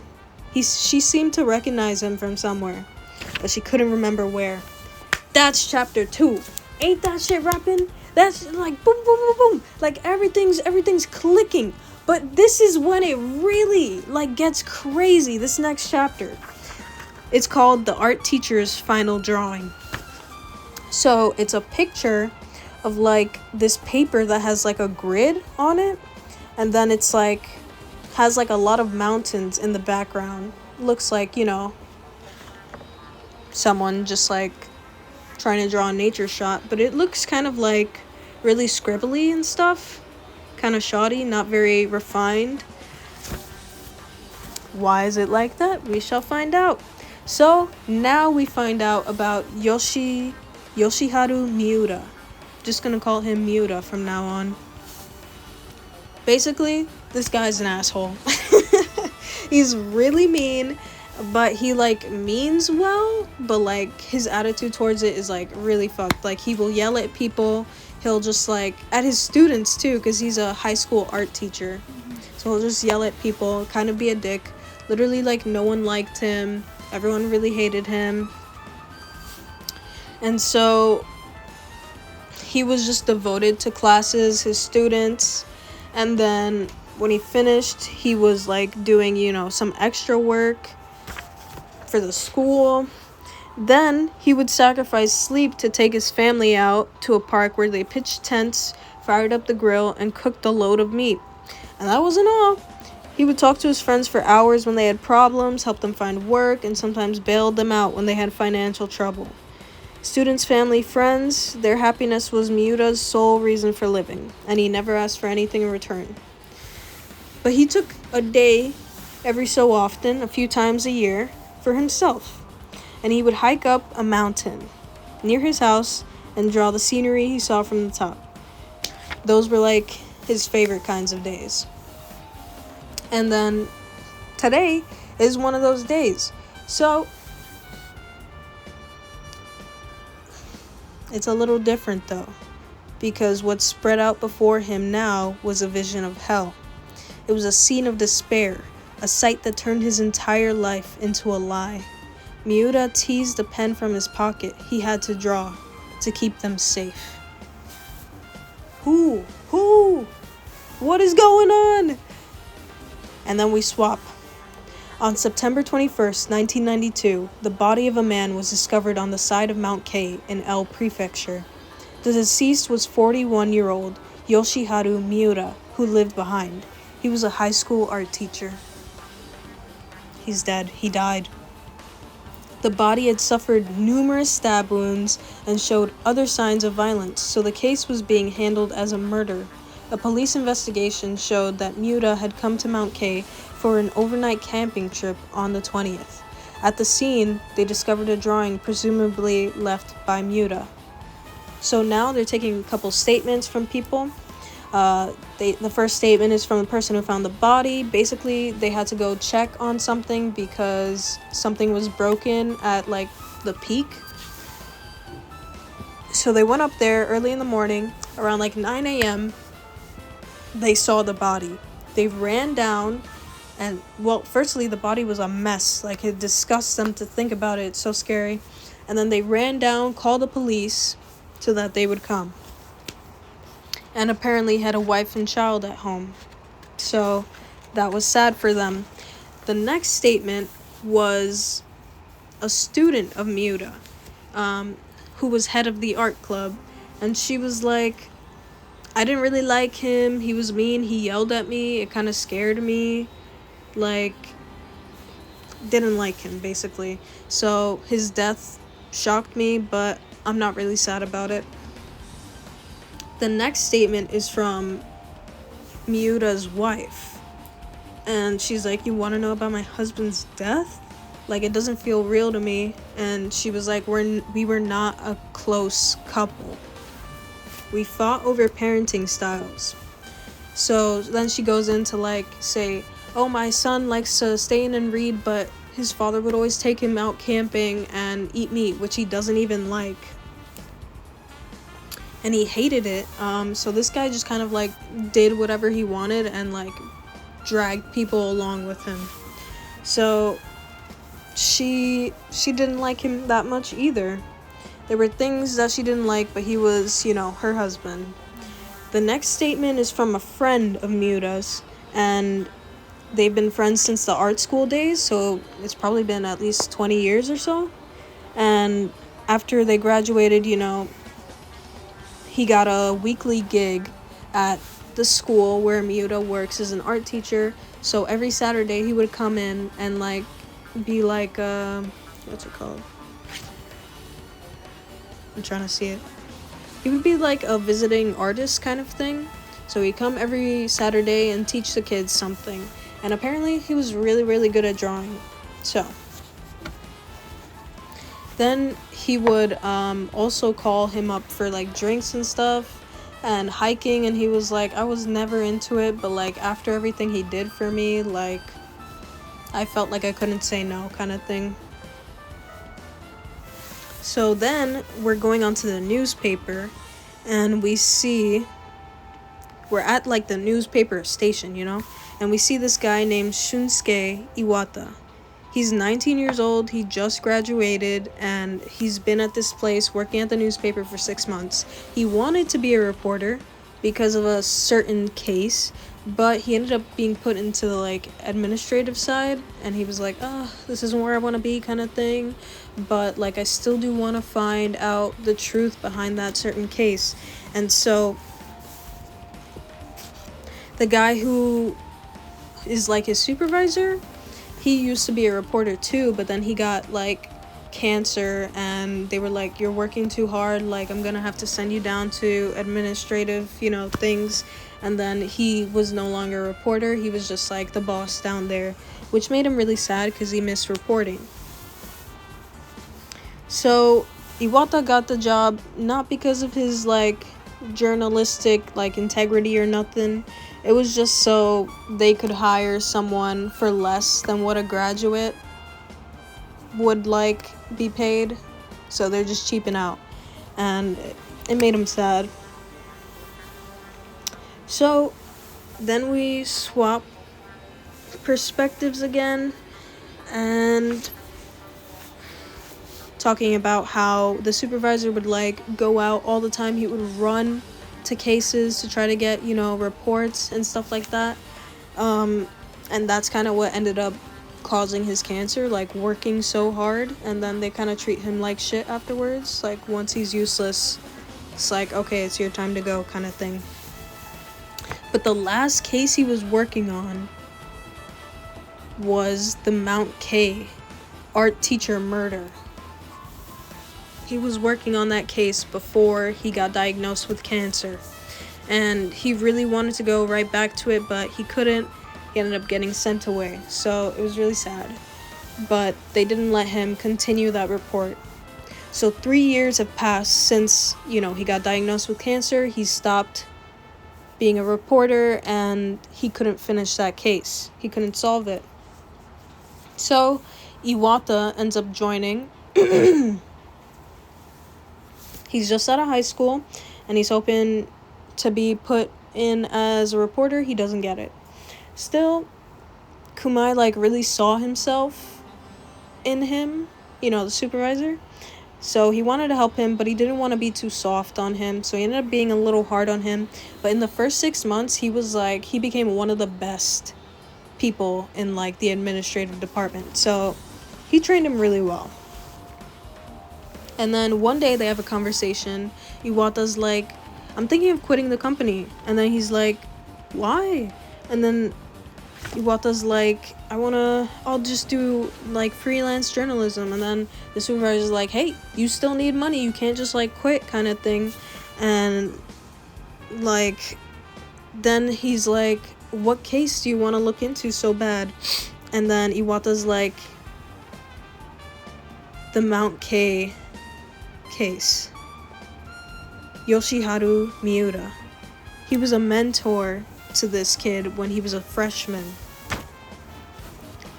And he starts, the supervisor starts asking him if he's a good teacher. Everyone hated him, but like Iwata's like, he really helped me. Like we were really poor, me and my grandfather, and he like gave me food every day.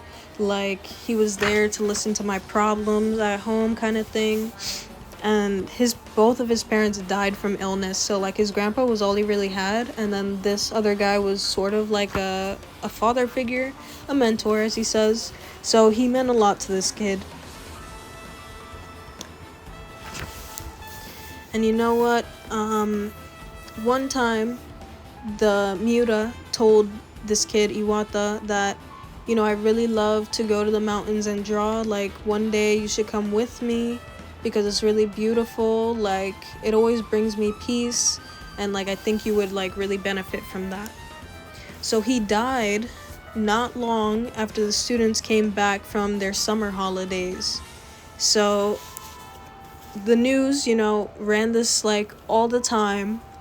After the murder, it was like the only thing anyone would ever talk about, and it was like he was so obsessed with it, like what happened to my mentor kind of thing.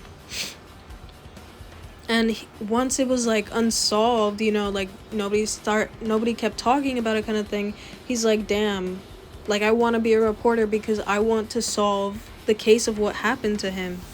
So then the supervisor's like, oh, that makes sense kind of thing. And then he's like, why didn't you ask me though when I was a reporter? And then he was like, what? Because like I worked on that case. And then he's like, what? So he ends up asking him, and this guy, the supervisor, brings out all the notes he had on the whole thing. So he's like, you sure you're ready? And then he's like, yeah, put me in, chief. So this is basically now going over the whole case. So Miura had planned a camping trip to Mount K from the 20th to the 21st. It was a 3-day weekend that weekend because they had Monday off, and you know they kind of always have Sunday off kind of thing.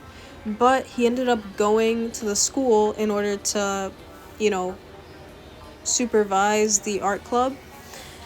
He did that around 8 o'clock, and then he left around like 1 or so. So according to his wife, he had his hiking pack, and it contained camping equipment like a simple tent, a sleeping bag, a pocket torch, and water. He also had a sketchbook and pencils for drawing. So he left school. It was only a one-on-one session in the art club because nobody would join because everyone kind of hated him. So it was just that one person, the head of the art club. And then there was also like a junior, or not a junior, a sophomore, but they weren't there that day. So they start thinking about what the art club members said, like, oh, I didn't like him, like he yelled at me and it was so scary kind of thing. So he told that girl that he was gonna go on his camping trip. So at 1 p.m, he went directly to his car from the school and headed to the station. So he could have gone directly to the mountain, but he wanted to pick up some lunch. So, and he also wanted to pick up a man living nearby, name of Toyokawa. So that's the friend from his art school days. But actually, Toyokawa didn't even like him at all. So he kind of was like, this guy's always kind of pushing me into everything. And it's like very true because basically the night before, Miura was like, hey, let's go hiking tomorrow. And then he's like, I still have work the next day. Like, I'm not like a government worker kind of thing. Like, I don't have a day off on Monday. And then he's like, okay, why don't you just like come for like a day trip? You go up with me halfway and then you go back down and that's it. You can go home for the night. And then, you know, begrudgingly the guy agreed because he didn't really want to do this at all, but this guy would not take no for an answer, the motherfucker. So basically the timeline now is at 7:40 Miura left the house. 7:50 he arrived at school. At 8 o'clock he started the guidance. At 1 o'clock he left the school. At 1:10 he met Toyokawa at the station, did the shopping, you know, bought lunch and dinner and breakfast because he was going to be, you know, sleeping overnight there. And then at around 1:30 he arrived at the mountain and began the hike. So basically there's like the mountain, there's a 4th station clearing, which is like the first rest stop, And then there's the 6th station that doesn't have a rest stop. And then lastly, there's the 8th station, which is where Miura usually goes. So it's a pretty popular trail. It's not very hard to like hike up it. You know, people do it all the time kind of thing. And they'd seen him at around 1600. So that was, yeah, 4 o'clock. They saw him at the 6th station. So that was like halfway to his like, what's it called? Halfway to the 8th station. His destination. There we go. So around 2:30, Miura and Toyokawa reached the 4th station rest area and they had lunch. And Miura ate the hanayagi bento from the supermarket. Remember that. It's important. After they ate, they drew pictures in the clearing and then split up around 3:30. So then he set out for the 8th station while Toyokawa, went back to like go home. So the last sighting was around 4 near the 6th station. So the trail gets deeper from here. Not deeper, a bit steeper. So it is like a little harder to climb and, hike up it. It's not as easy as the other places because the other places were paved. This one is not. It's like a bunch of rocks, stuff like that. It's, it takes people a little more time. So he ends up getting to the 8th station in like an hour. So it's about 5 o'clock once he gets there. And then we come to the morning where, the guy who was trying to fix something up at the 8th station finds his body. Yeah, and then apparently what he was trying to fix was like one of the poles that has the ropes that people hold on to while they're going up so that they don't get lost. And some college kids had done that the day before, and he was like, they ended up being like really sorry, and they ended up going down to the like manager being like, I'm so sorry we did this kind of thing. So the manager was like, it's already past 10, I'm gonna do it first thing in the morning. So that's how he ended up finding them. So he ends up calling the police and everything, and they start investigating the scene from around noon. And they found Miura's ID in his pack and his car parked at the foot of the mountain, so they assumed the remains were Miura's. And they assumed this because they couldn't make a positive identification on the spot. The body was in a really bad state. The face was so disfigured they couldn't even tell if it was a man or woman, much less match it to his ID. So it was pretty gruesome, but the remains were barely identifiable as human. There were multiple stab wounds, as well as signs he was struck with a rock over 200 times. When a murder is that brutal, usually they're like, it's a deep grudge kind of thing. So they both Iwata and Kamui, they decide it was probably just a big grudge, huh? And so he's like, exactly, the murderer must have really hated this guy. What could have happened, between him and his murderer? What could he have done? I mean, a lot of people disliked him, but like to murder him like that? So the body was so damaged it was hard to do an autopsy, but thankfully they did find partially digested food in the stomach. It was apparently the grocery store's hanayagi bento, which he'd eaten for lunch that day. Food takes about 3 hours to be digested in the stomach. Once it's finished, the stomach is empty. But if you die while there's still food in your stomach, all the processes stop and the food remains in your stomach. So basically, it took him about 2.5 hours to make it to the 8th stop from when he had lunch.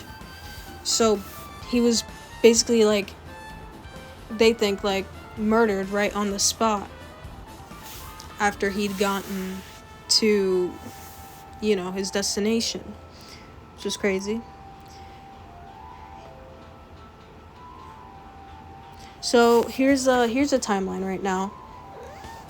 At 1 o'clock, he leaves school. Miura leaves school. At 1:10, he meets Toyokawa at the station, shops. At 1:30, they arrive at the mountain and they begin the hike. At 2:30, they arrive at the fourth station, they do lunch, and they sketch a bit. At 3:30, they split up, and Toyokawa goes down, and Miura continues going up. Then, at 4, they see him at the sixth station, and that was the last, sign of him. Nobody saw him after that, because then at 5, is that 5? 1700? Yeah, that's 5. He arrived at the 8th station and was attacked soon after. Then the next morning, the body was discovered. So thinking about it, it must have been someone who really hated Miura. And then, it's kind of rare that people will just, meet and, kill each other like that. So grotesque, so gruesome. So it's probably, the murderer knew him, kind of thing. So that's how he had such a high grudge. Or they.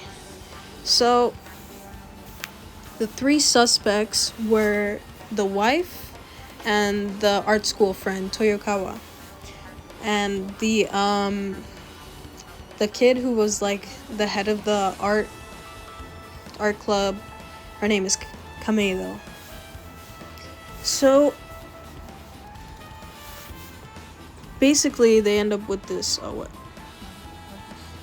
Yeah. Basically, they end up with this timeline.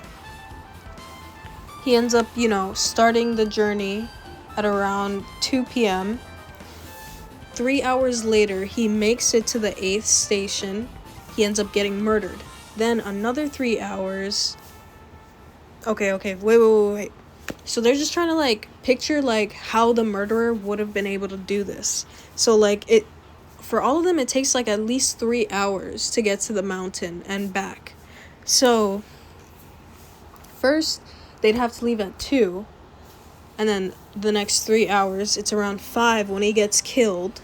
And then they have another 3 hours to get back home. 20 is 8 o'clock? Mm-hmm. Yeah, so around 8 o'clock, they should be home. And they're trying to figure out, which alibi is more important. Is it the one... Basically, they were stuck on, the first 3 hours. The hours between 2 and when he got murdered. What's their alibi? And then they need to know the alibi of, all the hours in between when he got murdered and when he got found. So,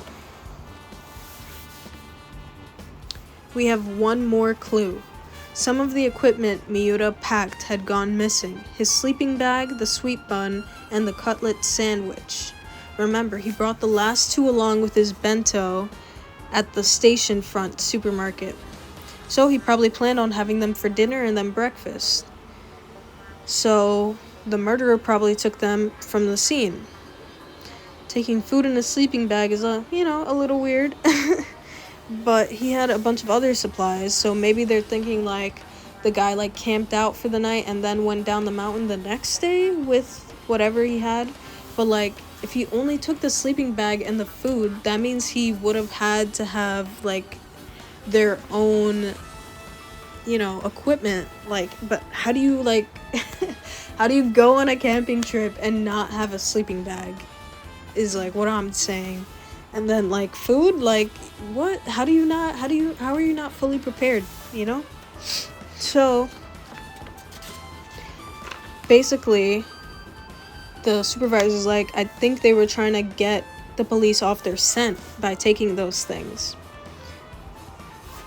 To make people think that they went down the mountain the next morning.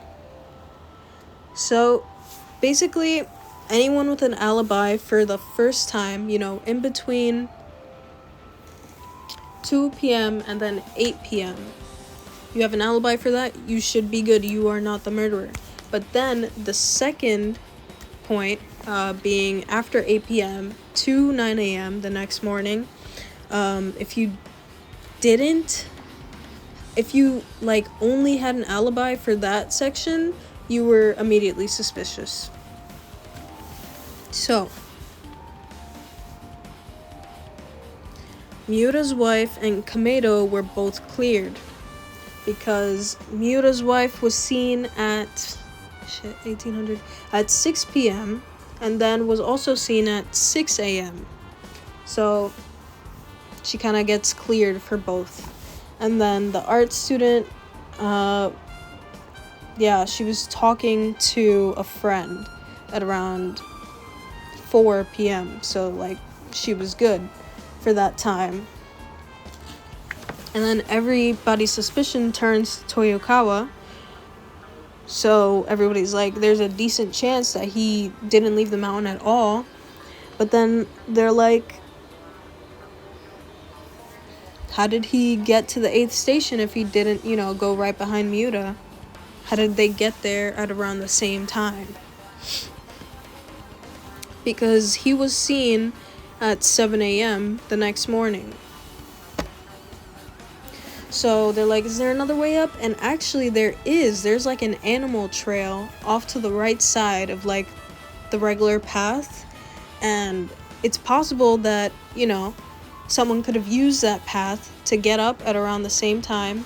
Because the path is kind of like, it would be the same distance as if you took the regular trail. So it just kind of works out there. So why didn't they take Toyokawa in?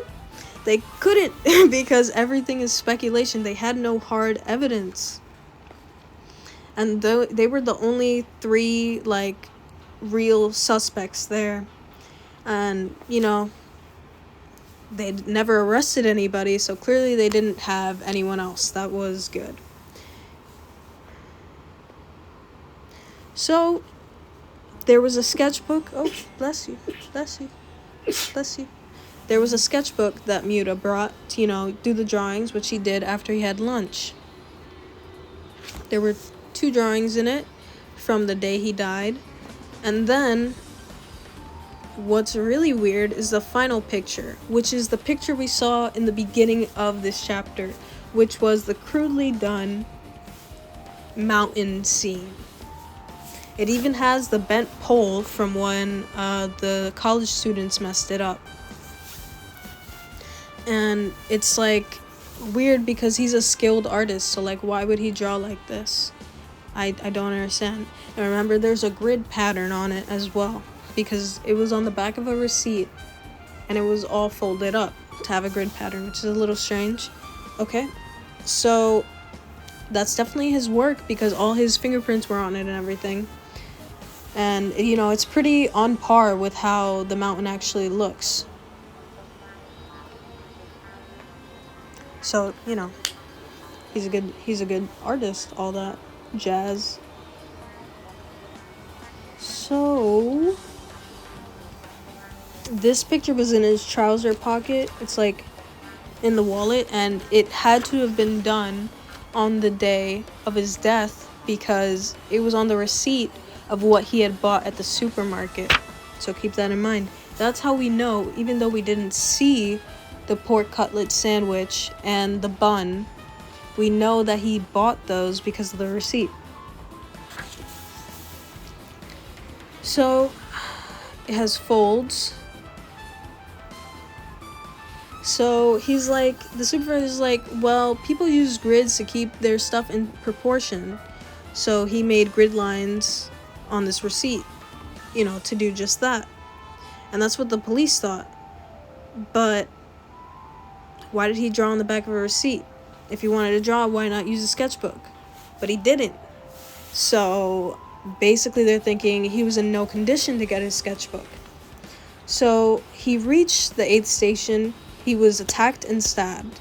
Then for some reason, the attacker backed off for a time, and during that respite, Miura took out the receipt and ballpoint, his hands trembling with fear, and drew the scenery behind his attacker. The mountains, I mean. He put the picture away, and soon after, the attacker brutally murdered him. Do you really think he drew the picture when he was on the verge of death, though? He'd seen the 8th station so many times. Maybe he just happened to have a picture he'd drawn? No. Right. Because it had to have been the day of, because it was the receipt of the supermarket. So there are 3 posts, and the one in the middle is leaning over, which was, the college student's accident. So this must have been drawn just before he died, in the short period of time when he reached the 8th station and when he was killed. So why would he draw something like that? I don't know, like, what does it mean?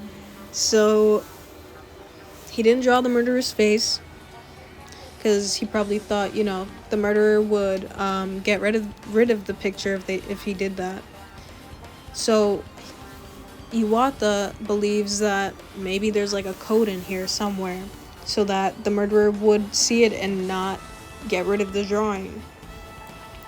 And like, just thinking a bit more, why did they leave it behind? Because I'm sure they went through his pockets, and that's all that the supervisor Kumai has.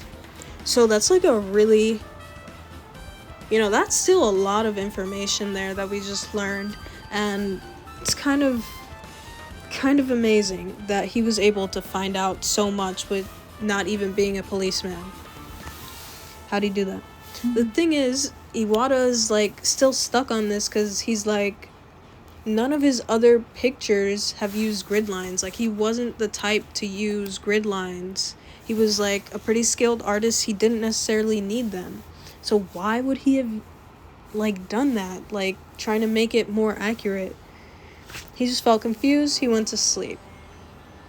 And also, Miura's death, the anniversary, is coming soon. It's going to be on September 20th. Keep that in mind. And Iwata's thinking that he'll probably go up there in order to see for himself the scenery that Miura loved. So, the 3 suspects have alibis. Nobody was sent to jail for this murder. And we already have the list of Miura's movements on the day of the murder. The body sustained over 200 injuries, which may mean a terrible grudge, stolen sleeping bag and food, faked alibi, mountain picture on back of receipt. Why? So, he starts going over this the next day on his lunch break. And then he starts thinking about Toyokawa again, and he's like, could he have had like a supreme like grudge against him at that point? Because they were friends from art school. Like, how could you, like, someone you've known for like 20 years? But it could have been possible, because Toyokawa himself said in the interviews that, like, I didn't even really like him and he forced me into a lot of things. So here we go. Okay, Iwata says he doesn't want to cause any trouble for the paper, but he really just wants to follow up on Mr. Miura's case as a personal thing, outside of work. And that he wants to interview Toyokawa, find out what he really thought about Mr. Miura. Okay, and then Kumai was thinking, he was like, wait. And he's like, wait, you like have no reporting experience. Like, you can't just go out and ask someone, like, you're digging into the murderer, and then you might be, potentially talking to the murderer yourself, kind of thing. Like, you have to be way more careful. Like, just, like, try to call him up for a conversation and then go from there. Don't try to just, like, bring up the murder. I mean, if he brings it up, then, you could ask some questions, but not on your own, buddy. It's very scary out here. So, he's like, okay, I'll do that. And then Iwata decides, I'm gonna go to my old school to see if he still works there every Saturday. And then it's been 6 months since he graduated, by the way. And Iwata was warmly welcomed in the staff room, even though he felt like he didn't belong in the high school anymore. He was still happy to see teachers. Teachers were happy to see him. They all think he's a reporter. He doesn't even talk about it. He's like, I don't want to talk about this. So, there's a new art teacher called Miss Maru. Well, that's how they affectionately call her. Her full name is Miss Maruoka. So he starts asking her, hey, like, do you remember Toyokawa? Do you know anything about him? And then she's like, no, I don't. He left a while ago, actually, but maybe Kame knows. And then he's like, Kame? And then she's like, she's the outside lecturer who took over after Toyokawa quit, a young girl. Could you mean Kame, though? Which was the other suspect in the case? She's still in art school and all that, but she comes by every week for a bit of part-time work. So she kind of replaced Toyokawa there. So then she ends up going, he ends up going, she guides him to the room again, and then they end up starting to talk or whatever. And unfortunately, Miss Maru, like, says, Kame, this young reporter wants to talk to you, when he's not a reporter and he was trying to lay low. Like, she exposes him like that. So he's like, I'm so sorry for showing up, and I graduated from here. And she was like, you're a student at this school? And he was like, I was, but I work at a newspaper now, and I'm not here to interview you or anything. I just want to ask you something personally. Do you have a few minutes? She's like, yeah, I guess. So they end up talking, and then he recognizes how pretty she is or whatever. And then she starts talking, and then he's like, I want to ask you about Mr. Toyokawa. And then she was like, I know him. And then he was like, I heard he moved because of a full-time job. Do you know where he moved to? And then she's like, I think it was like Fukui Prefecture, but I'm not sure. I don't know anything else. And then he's like, I wanted to ask him something. And she's like, about Mr. Miura? Whoa, she brought it up. Now we can go into it. Yeah. So he was like, he wanted to be honest, and he was like, yeah, he was, a mentor to me, kind of thing. And now he's looking into his death for personal reasons, and he just wanted to talk with Toyokawa. And then he's like, if you have any information at all, like, can you please tell me? And then she's like, I don't know if I should say this, but I think Mr. Toyokawa killed Mr. Miura. And then he was like, what the? Why do you think that? And then she's like, I feel like Toyokawa must have hated Mr. Miura terribly. And then she's like, I only found out about this after the murder. And she was taking design lessons every Saturday from Mr. Toyokawa after Mr. Miura died. And he just started saying some nasty things about Mr. Miura, like, you'd best forget everything he taught you, or that man was just some dull public employee, had no talent at all, like, speaking so badly of him. And, like, Iwata's like, I never heard this before, like, I didn't know he thought Miura was like that. Why would he deny Miura's artistic talent? And then she knows the tea. She's like, the reason goes back a long way. So apparently Toyokawa was a talented artist from his childhood. From the get-go, he was like a genius prodigy.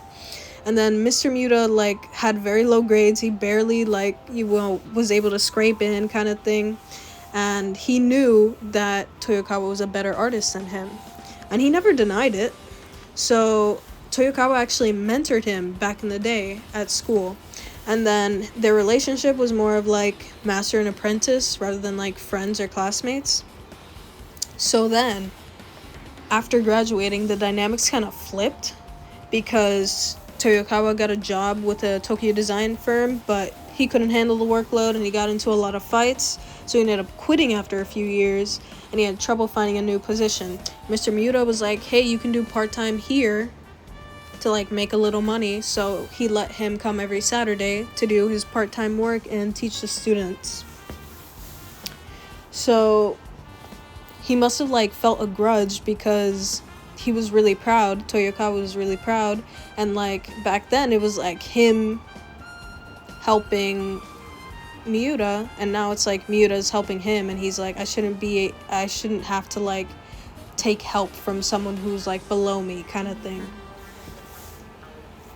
So Iwata's like, did you actually get to know him at all? And then she's like, yeah, like, I used to go have dinner at Mr. Miura's house. And then he was like, Miura's house? And she was like, yeah, I began to stop by after his death. And then she was just like worried about the widow that he left behind and the kid. So, you know, she wanted to help. She helped clean and she helped like take care of the kid, that kind of thing. And then Iwata was like, that's really weird because you said you really hated him in your statement. So like, what's the truth? But anyway, she's like, Mr. Toyokawa would often visit at the same time as me. He'd always bring something for dinner. So, and, you know, Iwata found that weird because he was like, he, like, literally insulted Miura after his death, but now he's, like, bringing food to his wife? Like, what the fuck? Mm-hmm. And then, this is really sad. Trigger warning, trigger warning. Skip ahead 20 seconds, please.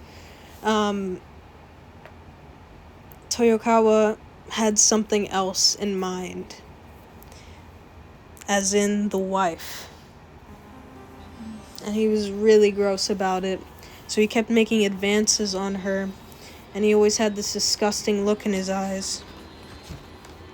Nobody knew anything of this, and she was just like that the widow looked so scared whenever it happened, kind of thing. And then you get to see, like, Toyokawa's character becoming clearer. Like, this guy is, like, gross. He's an asshole. And he, like, hated Miura so bad. So then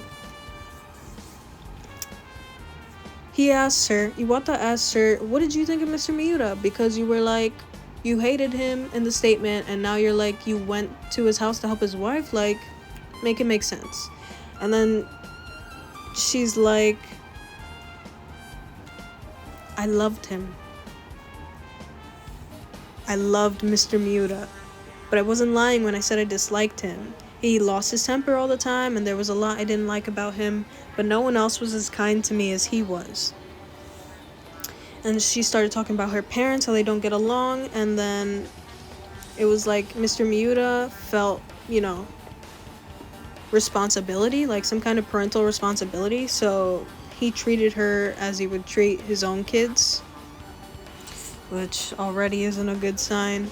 And when he died, it just felt so painful for her that she couldn't stop crying for days. And then she was like, maybe part of me felt something more for him. And Iwata's like, you were in love with him? And then she's like, I must have been, but I was embarrassed and didn't want anyone to know, so that's why I told the interviewer all these things, because I thought, like, my emotions would overtake me. And then she started crying, and, like, this makes Iwata feel really validated, because he thought, like, he was the only one who was mourning the death of this guy, but apparently, you know, he was really nice. He was not nice, but he was kind to certain people and tried to really help them, kind of thing. So I guess, you know, now he feels a bit more validated, and he's, like, happy that someone else can share in this feeling, because he's been grieving this loss for, like, the last 5 years or so. So he invites her to, like, go on the hiking trip that Mr. Miura did on, you know, when he died. He's trying to, like, do it in his memory kind of thing, which, hey, I thought that was a bad idea. From the get-go, I was like, you should not do that. But, you know, he's gonna do it. So he invites her, and she's like, no, I have a class that day. Sorry, maybe next year. And he's like, yeah, of course. And then they exchange business cards, whatever. And then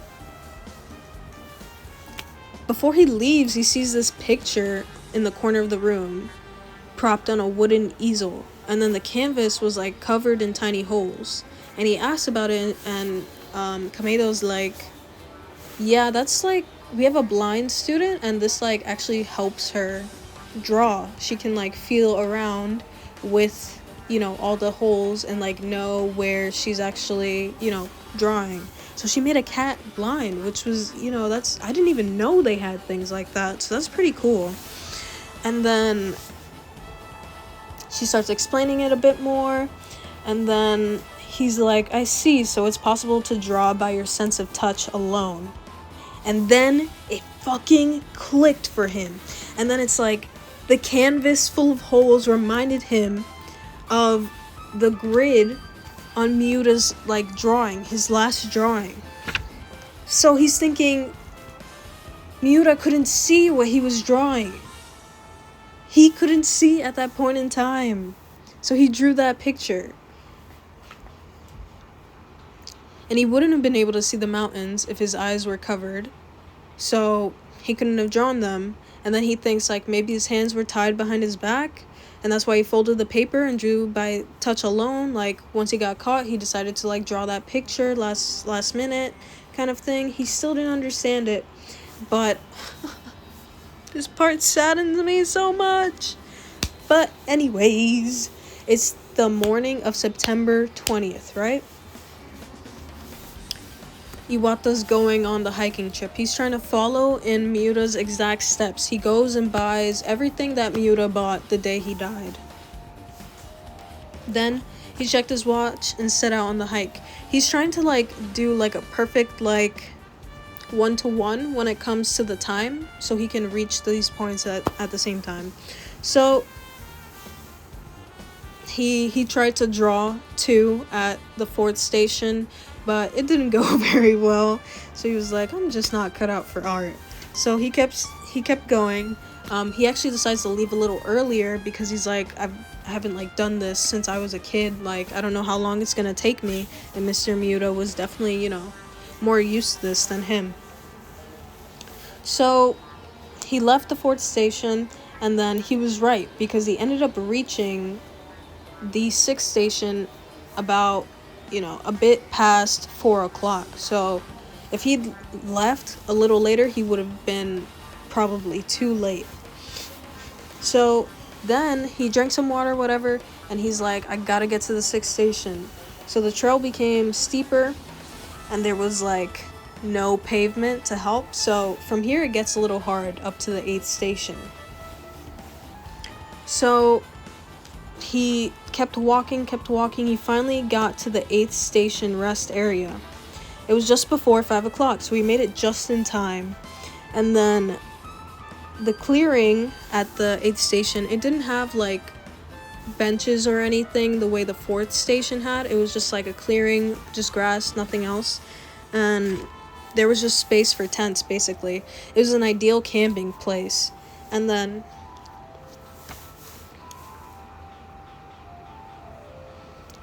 I feel so much during this part. It just like makes me so fucking sad.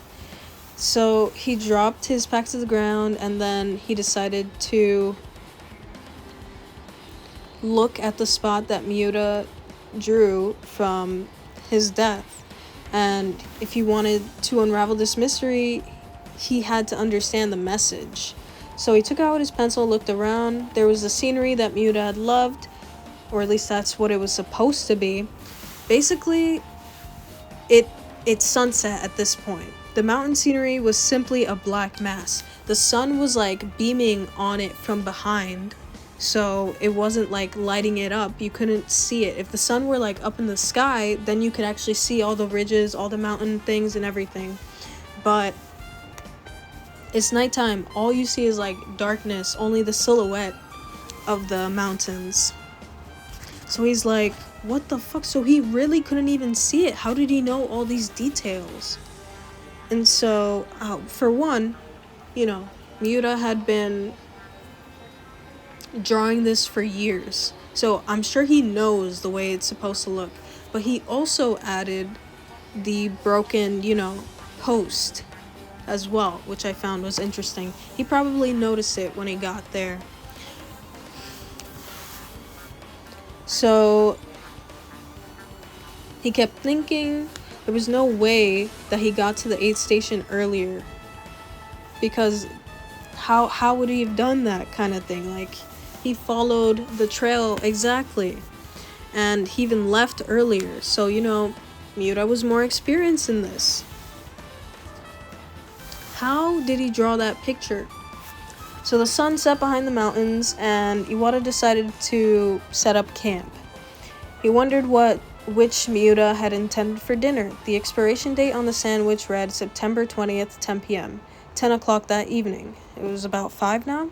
So the sweet bun was good until next week. So Miura probably would have had the sandwich in the evening and kept the longer lasting sweet bun for breakfast the next day. He opened the quartered cutlet sandwich and ate one section. It wasn't very good, but he heard that taste was deadened at high altitude, so that was probably the reason. He took a gulp of water to wash it down. Just then, that's when it happened. Something clicked in Iwata's head. It can't be. Was that it? Dude, the mangled body, the stolen food, the picture on the receipt, it connected every dot. Oh my god. So, Iwata looked to the west. He left his tent, and everything was like super dark, couldn't see anything. But in about a dozen hours, the sun would rise again. The mountains would be visible once more. So everyone had made a critical mistake. Miura had drawn the mountains in the morning light. Like, he believed the message was, I was alive until morning, instead of being killed at night. So he just keeps thinking about the murderer, like maybe they used a trick to bring about that 10-hour error, and then Iwata thought he had spotted just such a trick, that the only thing that, his body was battered so badly that the only thing they could use in the autopsy was the food left in the stomach. So they placed the time of death about 2.5 hours after his lunch at the 4th station. But couldn't someone with knowledge of police methods and Miura's habits have used that knowledge to fake a time of death? So, he comes to this assumption that the murderer had come after dawn the next morning. While Miura was still groggy from sleep, the murderer dragged him out of his tent, opened up the sleeping bag, and bound his hands behind his back. Then they force-fed him a hanayagi bento they'd brought with them and washed it down with water. After that, the murderer had waited 2.5 hours before killing him, so that, the food was only partially digested, not fully digested. So here's the timeline that Iwata's thought up. Around 1700, 5 p.m., Miura reaches the 8th station. He sets up, eats dinner, then crawls into sleeping bag, goes to sleep. After dawn, murderer comes to the 8th station, ties Miura up, force feeds him the hanayagi bento, and later kills him. Anyone that knew Miura knew that he loved those bentos. Like, he ate them every single day. So, he just thought, this was something that could only happen in, a drama. How was this, real life kind of thing? They have a lot of other ways to establish time of death besides stomach contents. But that's the thing. That was it. The murderer had so thoroughly battered Miura because it made the stomach contents the only way to, know his time of death. And they faked that. So it's crazy, dude. Oh my god. So he was struck more than 200 times and left so thoroughly mutilated that it was only something vaguely human-shaped. So he knew the real reason the sleeping bag had been taken. He decided that on the night of the 20th, Miura set up his tent, crawled into a sleeping bag, and gone to sleep.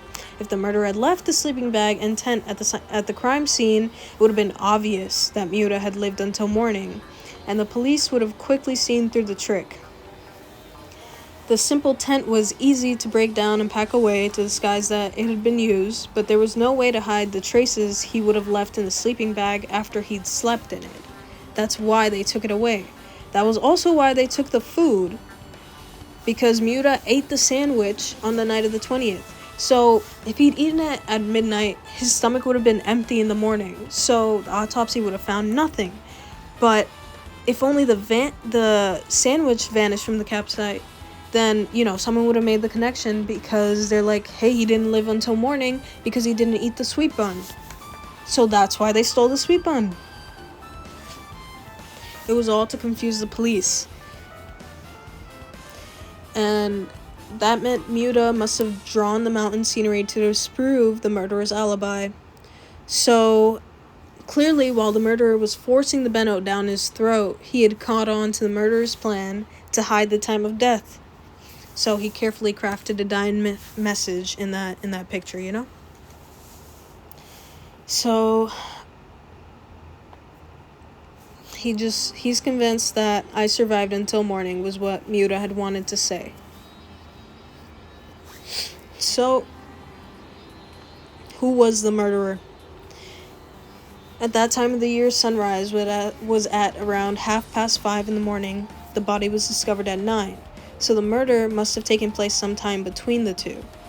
So if we're thinking about the alibi and the time needed to travel to the mountain and back, Miura's wife's alibi is at 6 a.m. and Toyokawa's at 7 a.m., putting them in the clear, which meant there was only possibility. Yuki Kamedo. What? Freaking crazy. So now the alibi that actually matters is the second half, not even the first half. So things are changed. And then he was like, oh my god, she was lying. She said she loved Mr. Miura, she cried and everything, but she was lying. She killed him. And he's like convinced. But then he's like, Kamedo was like a petite woman. Like, how the hell would she have dragged that man when she was in high school? You know, she was, very small. And so Iwata stopped thinking whatever. He was like, he doesn't want to think anymore, and it's way too dark to go back down the mountain. And then he decides to like go to sleep. So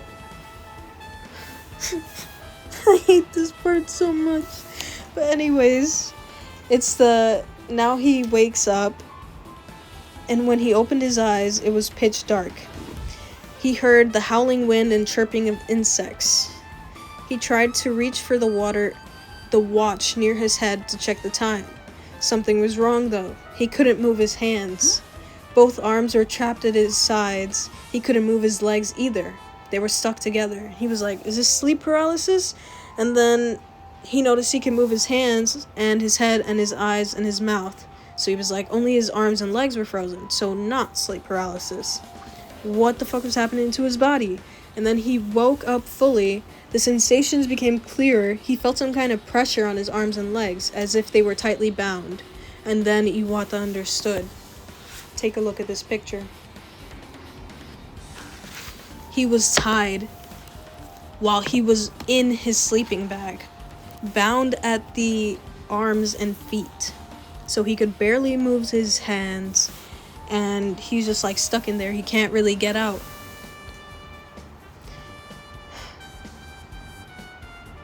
No one else had been around when he went to sleep.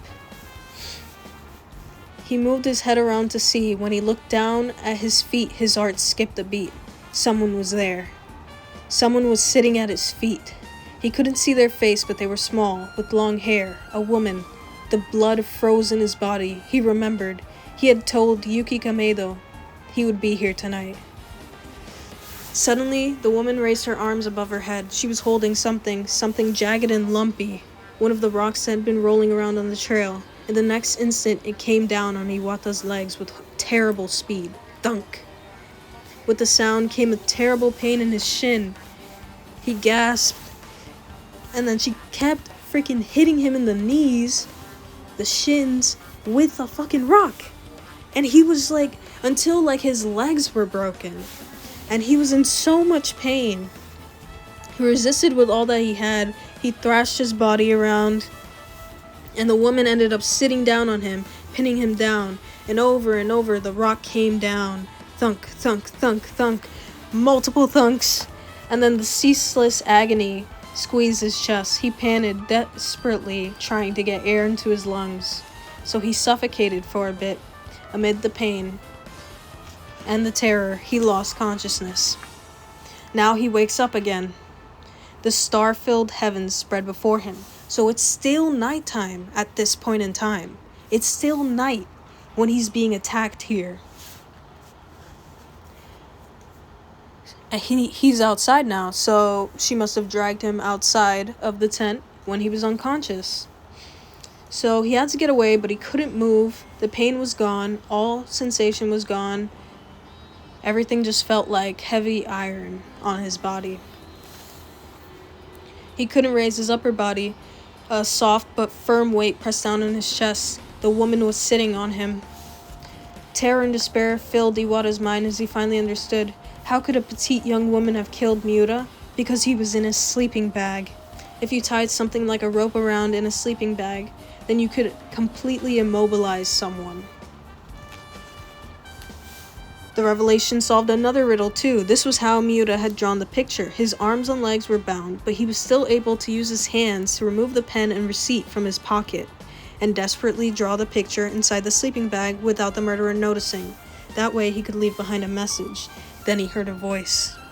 Mr. Iwata, was it? Oh shit. I'm sorry for being so terribly cruel. It didn't sound like Komedo. You didn't do anything wrong, but still. Who was this woman? I heard you're poking into my husband's death. Guys, put your pens down. Put your pens down and just take a moment. It was the wife all along. She had an alibi for 6 o'clock in the morning. So she couldn't have killed him after dawn. But she had no alibi for the middle of the night. It's now the middle of the night, dude. And the mountains weren't visible. If Miura couldn't see the mountains either, how did he draw that picture? Now he's doubting his reasoning. Oh my god, Miura had been an art teacher for nearly 20 years. He was an expert. On top of that, he loved this view and had come here over and over again to draw it. So he could have drawn it from memory that night. Even Iwata, the poor artist that he was, felt confident he could roughly draw the outside of his own house from memory. Why in his final moments did Miura draw a view he could not see?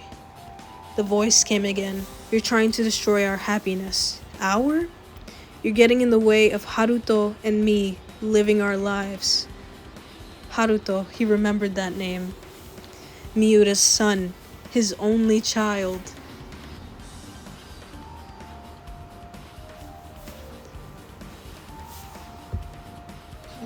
What? Everything's connected, babe. Everything's connected. Naomi, who was taking care of Yuta, her son was Haruto. Yuki was Haruto's wife. Her husband, Naomi's husband, was Miura. She killed her husband, had Haruto to herself and all that, and she didn't want anything to be known. So she's like, I have to kill you, don't you see? And then she starts force-feeding him like a liquid, which is the Hanayagi bento all blended up. She starts feeding him. And she's like, come on, eat your dinner. And then he tried to spit it out, but she pressed her hand to his mouth. She was killing him exactly the same way she had killed Miura. If you don't eat, you'll die. Bitch, I'm dying either way. What the fuck? So she pinched his nose so he couldn't breathe, so he had no choice but to, like, eat the food. He did all he could, but he had to start eating. I'll let you breathe if you just swallow. His brain said no, but his body would not listen. His throat swallowed as if of its own accord. So she removed her hands, Iwata could breathe again, and then she pinched his nose and poured fluid into his mouth. He swallowed. He had not given up, though. For now, he would do as he was told. He would catch his breath, gather strength, and wait for his chance to escape. He was a young man. He was stronger than his tormentor. He would have his chance. But then, as if she had read Iwata's thoughts, the woman picked up the rock again. She drove it into Iwata's eyes. So unfortunate.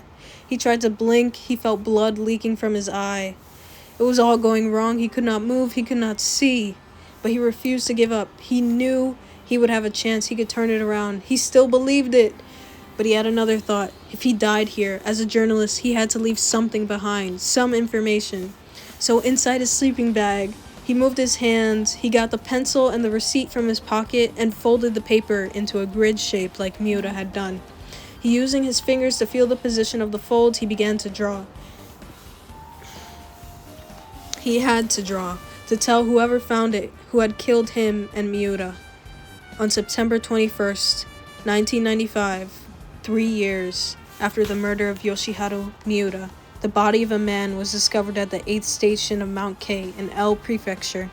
The deceased was Shunsuke Iwata, a newspaper employee. A drawing of mountain scenery was left at the scene. Then,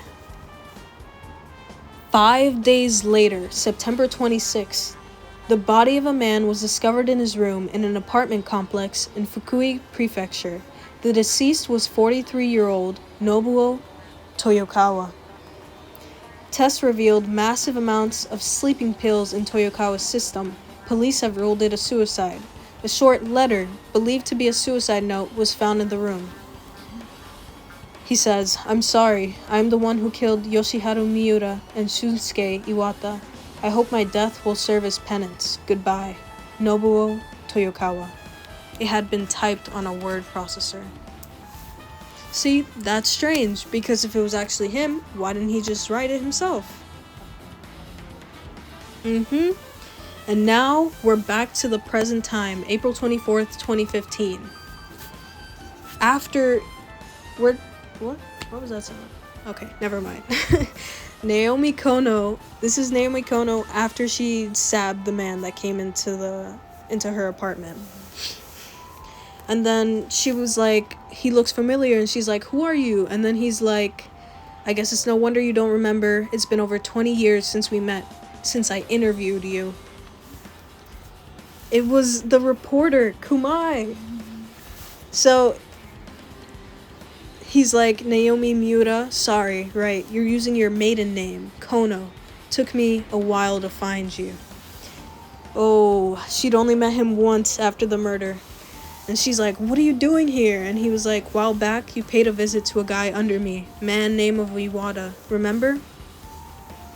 A battered mass of flesh in the darkness rose suddenly in Naomi's mind. "Naomi, come on, you need to fess up, this is the time." And then he says, "Some backup, please." At those words, another man pushed through the doorway into the apartment. "Naomi Kono," he shouted, "this is the police. You're under arrest for attempted murder." Oh my god. So freaking crazy. So, we're now into the final chapter. Oh my god, I'm gonna have like a 3-hour video. I think I'm just like... I don't know what footage I'm gonna use for this, to be honest. I'll just like show some gameplay, I guess, in the background. Like, what else can I do, honestly? So, the final chapter, it's called The Bird, Safe in the Tree. The picture that's here is the picture we saw in the prologue. The one of the little girl next to the tree with spiked branches and a little bird in the hole. There's also a home with no door. Here, I'll show you.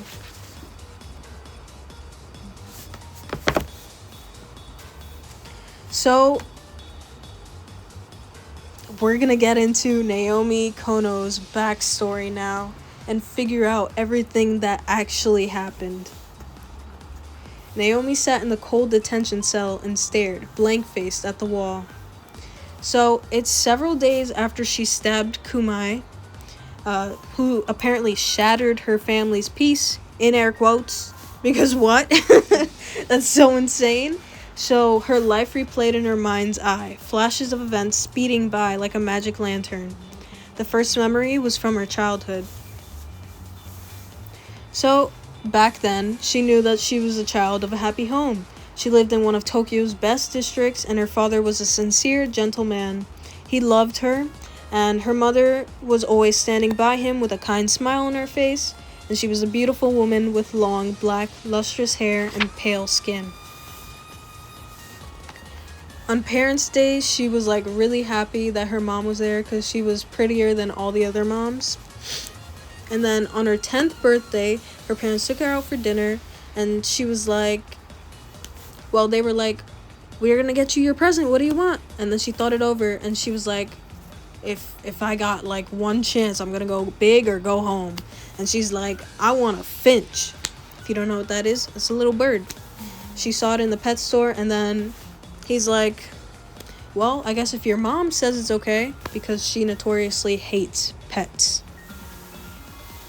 So she's like, she sighed and she was like, "Do whatever you want." And then Naomi was so happy after that she could get a finch. And then they adopted the little bird, whatever, and then the father's like, you gotta take care of it yourself. And then every day from then on, life was like her dreams. She came home from school and head straight to her room, and then the finch was there, and she was like, Cheapy, I'm home. She loved this fucking bird. So she really grew close to the bird, and she started to feel like love, unconditional love for the first time. With her father's help, they built a playhouse for Cheapy, which was really cute. And then the mother just like grimaced, and she was like, all that trouble for a bird? For a bird, bitch? You fucking a bald bitch? Anyways. Okay, so Naomi hoped those days would go on forever. She was so happy just taking care of a little bird. That little bird was everything to her. But then tragedy struck. Tragedy struck. Man, after reading for so long, you gotta forgive me for that. Just over a year after Cheapy came to live with them, the father killed himself. He suffered from depression, and something that no one spoke about in Japan, especially in those days. And he got a promotion recently, and the workplace had become like so stressful for him. So in the last 6 months of his life, he'd been visiting a mental clinic. And the mother didn't cry. She just sat silent before the family Buddhist altar. And as Naomi grew older, she learned to understand that feeling. When faced with true sorrow, people lose even the strength to shed tears. So the mom was really upset. After father died, mother changed. Naomi saw it happen. They had canned food every day for dinner. And then her mom stopped doing laundry and cleaning and doing the dishes, and the house was like filled with trash. So the fact that the father died of suicide was like the worst part about it, because nobody was like there to support her. They were all like, ugh, how could that guy do that, kind of thing. Like, you don't know like what's in that family, kind of thing. It's just horrible. And they would just like shit talk her all the time. And so all her feelings, loneliness, grief, and rage, she took out all her emotional pain on Naomi. She eventually turned to violence, but Naomi endured. And she's like, if I'm a good girl and I bear it, then mother will surely go back to normal one day. She kept telling herself that. She stroked Cheapy with her bruised hands. She started cleaning, doing the laundry, like, she did everything to try to make mother happy. She put a smile on her face. Even in the bad times, she tried to cook. And then one day she wanted to make one of her mother's favorite dishes. And then she made it. She bought all the ingredients. She was done. And then she went to get a plate from the cupboard, and she dropped it, and it fell. And she was so scared. She was like, she's going to hit me. And then she was bracing herself, and the mother comes over, and she's like, Mother, I'm sorry, I made burdock, which, burdock root braised in soy sauce and sugar. That was her mother's favorite meal. And then she was really scared, her voice is shaking, and the mother says, well, she picks up the shards, and then she says under her breath, it should have been you who died, not him. And that's when Naomi understood. Her mother had not changed. This is who she always was. She was only happy because the father was around, and she loved the father. So she put on like a front that she loved the daughter too, but she never felt anything for that person. And, the more she thought about it, she was like, I never felt a connection to her either. I only loved my father. So she realizes the family had never been as happy as she had thought. The incident was inevitable. It was the afternoon of the first day of September, the first day back at school after the summer holidays. She came back home after school, opened the front door, and heard a screeching cry. It was Cheapy. It was a terrible sound, unlike she had ever heard before. She ran to her room, she opened the door, and her mother stood there in the middle of the room, birdcage laying at her feet, and she held Chippy clenched in her right hand. The bird struggled in her grasp, and she had a smile on her face. She's like, Naomi, this bird has been screeching all day. It was making such a racket I couldn't sleep. And then she was like, what? Why? And then it's like, Chippy was quiet, like, whenever she was around. But the thing is, you know, they were on summer break, and, you know, they were together every day, all day. And the one day she's not there, again, you know, he misses, you know, his owner. So then she's like, he must have been calling out to her, like, for help. And she just wanted to cry, and she was like, Mother, I'm so sorry, like, it's all right, he'll be quiet, please let him go. And then she's like, the mom's like, you can teach it anything. And then Naomi's like, he was only lonely. And then the mom's like, is that how you talk to your mother? Oh, the cheek. And then she, like, Naomi dropped to her hands and knees, like, she was begging for the mom to let him go. And then she heard, like, you know, the screeches grow quieter. But then when she opened her eyes, she saw that the mom was holding him even tighter. And then she was like, please, like, he's gonna die. And she's like, that's what I'm hoping. She's fucking horrible. What a horrible person. And then she leapt at her mother. It was the first time she had ever fought back, but her mother struck out, kicking Naomi in the stomach and sending her flying. She's gonna kill him, like, what do I do? And then she saw the wooden playhouse, so that she built with her father. So she ran over, picked it up, and threw it in her mother's face. Her mother was knocked off balance and fell on her backside. Then Naomi saw her chance. She took the playhouse again, and using all her strength, brought it down on her mother's head. Her upper body collapsed, as if stunned. And Naomi tried to free Chippy, but her mother's fists remained tightly clenched around the body. Like, what can I do? Then, after a moment, the mother sat up and glared at Naomi with hate in her eyes. As she did, Chippy gave a low scream from her fists. It sounded like his last gasp before dying. It was that noise that made up her mind. Naomi stood and kicked her mother back down to the ground. Then she jumped with all her weight on her mother's belly, landing two-footed. With a sound like a massive belch, bloody foam erupted from mother's mouth. Naomi raised her left foot and stomped with all her weight on mother's neck. There was a barely audible crack. Mother's eyes rolled back in her head and her mouth gaped. Naomi had won. So after she kills the mom, kills her husband, then kills her son's baby mama. And through pain. The painkiller. No. Just through emotional pain. You'll find out afterwards. But yeah, then she kills this other guy. She kills Iwata, kills the guy who was Muta's friend. Dude, she's out here. She's a serial murderer. How many people has she killed? Like, close to 10, man. So after she kills her mom, she's only, like, super happy. Because she's like, oh my god, he's alive. Like, she's so happy. And then this is when she has the appointment with the psychologist that we read in the beginning. About, like, oh, like, I think she can, you know, come back to society kind of thing. But yep, biggest mistake of her career. Apparently that was her first, like, yeah, that was her first time doing that. So that's kind of horrible. So she was sent to let me see, a facility.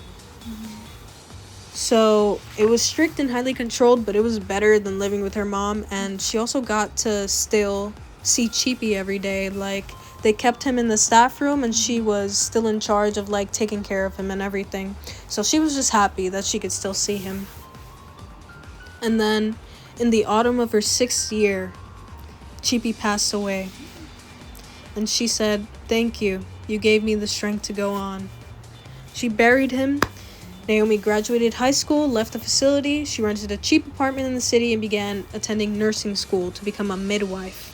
I fucking knew wait, dude. Can't wait for fucking mother-in-law, dude.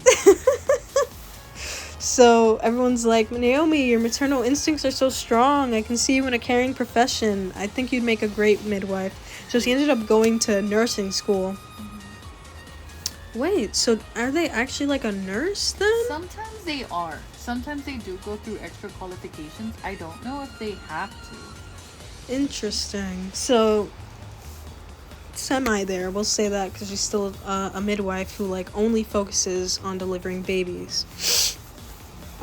So she saw the irony in the idea that a girl who had murdered her own mother might become a midwife, but you know, it was hard to find employment with her unusual background, and then it was kind of hard for women to get, you know, professional qualifications, so she chose midwifery.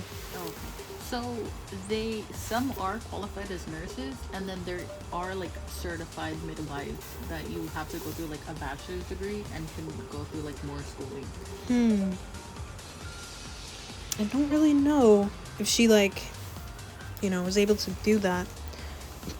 So she had student loans. They weren't enough to live on, so she was working at a cafe. There was a nearby art school, and that's how she met Yoshiharu Miura. So she like really liked him. He was very plain though, and she just like liked his straightforwardness and his like kind of his stubbornness. So then Miura and Toyokawa were friends then, right? Mm-hmm. Apparently. But Toyokawa also liked her. Miura liked her too. So they were competing over her. And she felt like flattered that two guys were competing over her. So she was like, oh, nice. And then she realized she has her mother's beauty. But that also made her realize that she could never escape her mother. Because every time she looks in the mirror, she sees her. So, one summer afternoon, Miura and Naomi are talking, whatever, and then he's like, next year after I graduate, I'm going back to my hometown to work at a high school, you know, become an art teacher. And then he asks her to come with him. I don't even think they were dating. He just, like, proposes there, and then she was like, yes, on the spot. And Toyokawa was truly a charming man, but Naomi loved Miura's straightforward character. So she decided to remain quiet about her past. She didn't tell him about what happened with her mother, about how she was in that facility, like... To be fair, if I was a murderer, I would not confess that to you, brother. Yeah. So, you know, to keep things quiet, keep things safe, because, you know, that could, like, ruin everything for her. And nobody really knew about it. So, Miura and Naomi both graduated. So, she graduated from nursing school. Mm-hmm. And he graduated from art school. And they were busy with job hunting and moving. And they had the wedding ceremony a year later, after they moved to L Prefecture, where Mount K is, by the way. So, Toyokawa dropped everything and made the journey out to attend. Despite the awkwardness, he congratulated them with a smile on his face. So, life after marriage was a bit difficult but fulfilling. You know, they both got jobs doing what they liked. And then she actually came to see midwifery as, like, her life's calling. So, she was really happy to see... Oh, did you want to say something? No, sorry. Oh, okay. So she began to see, like, after women, like, gave birth, like, the face that they would have after they saw their babies, she, like, really looked forward to that, and it just, like, fulfilled her, made her really happy. So a few years later, she gets pregnant, and she wrestled with the idea of whether or not she should keep it, because she's like, what if I just turn out like my mom, like... I'm scared kind of thing. But then there was an opposing desire to have her child and raise it right and prove herself better than her mother.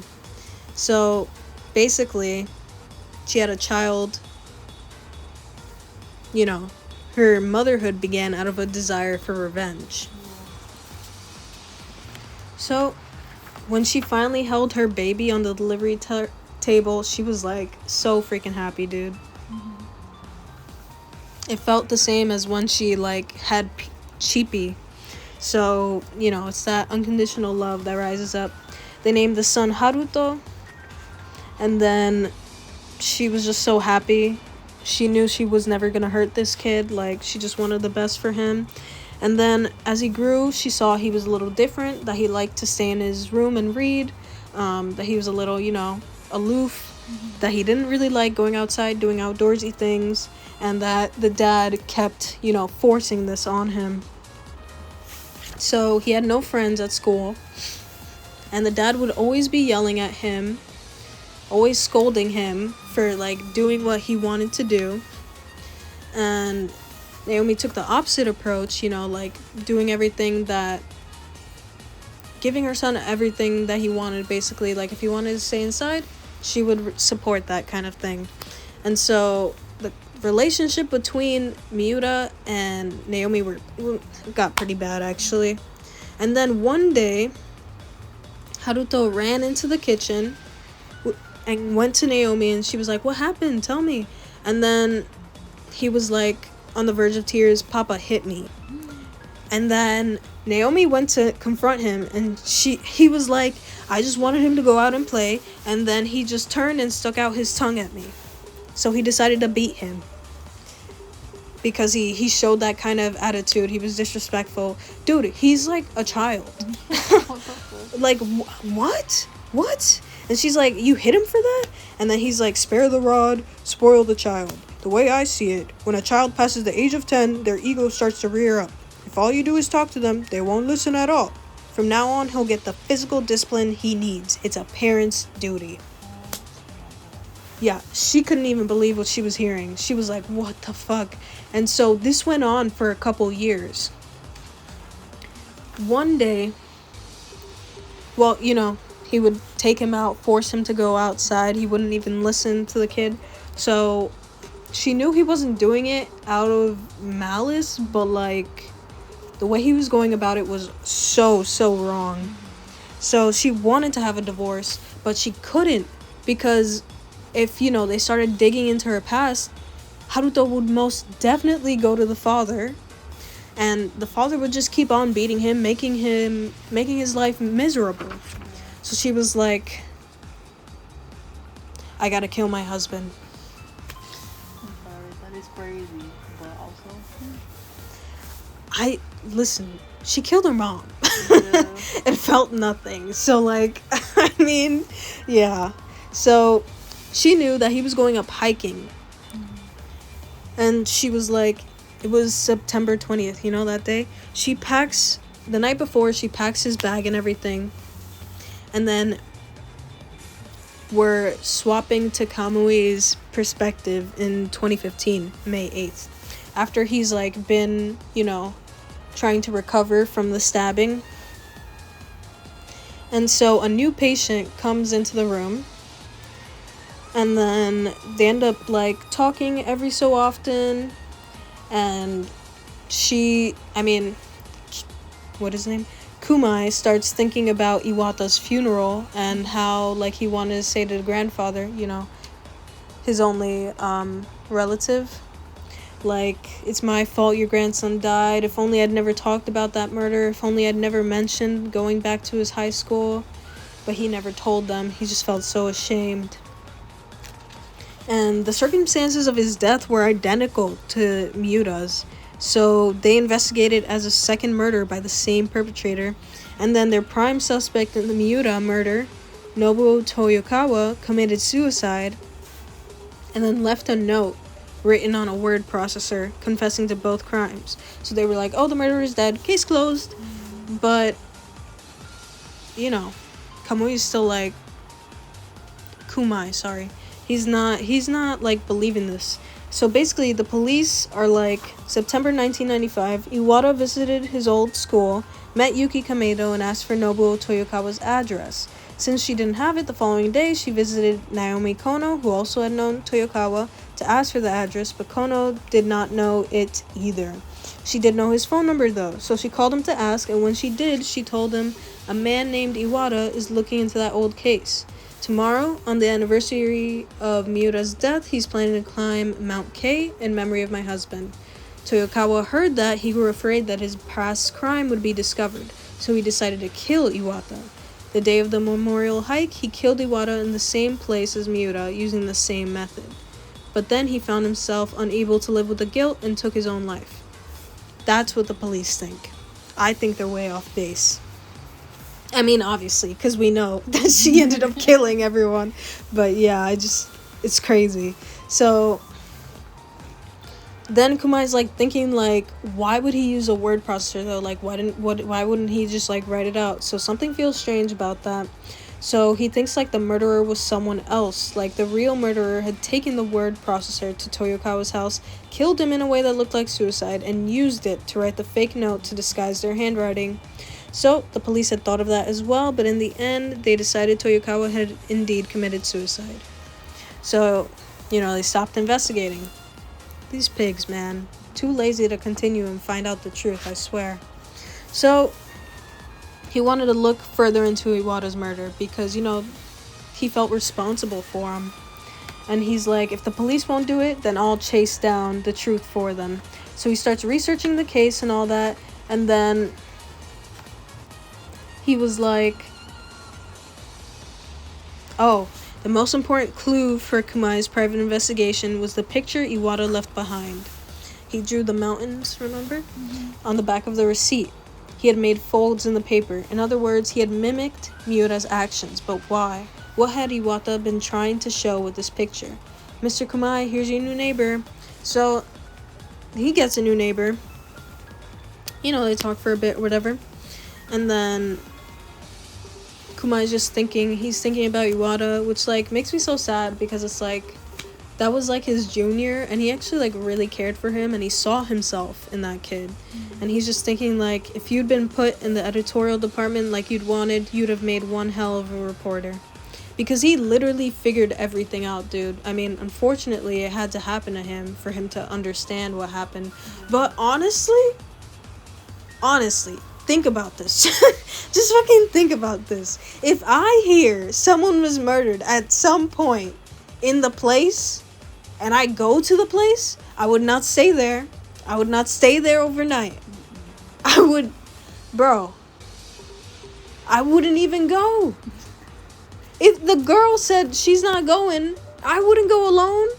I'd probably find someone else to come with me. Maybe we combat this bitch together. I don't know. Or, tell the police, hey, I'm gonna be here. Watch out. Something. Yeah, on the anniversary, too. So we know that, the girl told, Naomi. And she decided, oh no, I can't let them find out about this murder. So she ends up going to kill him. So it took Kumai 10 years to arrive at the same truth Iwata had found in only 2 weeks.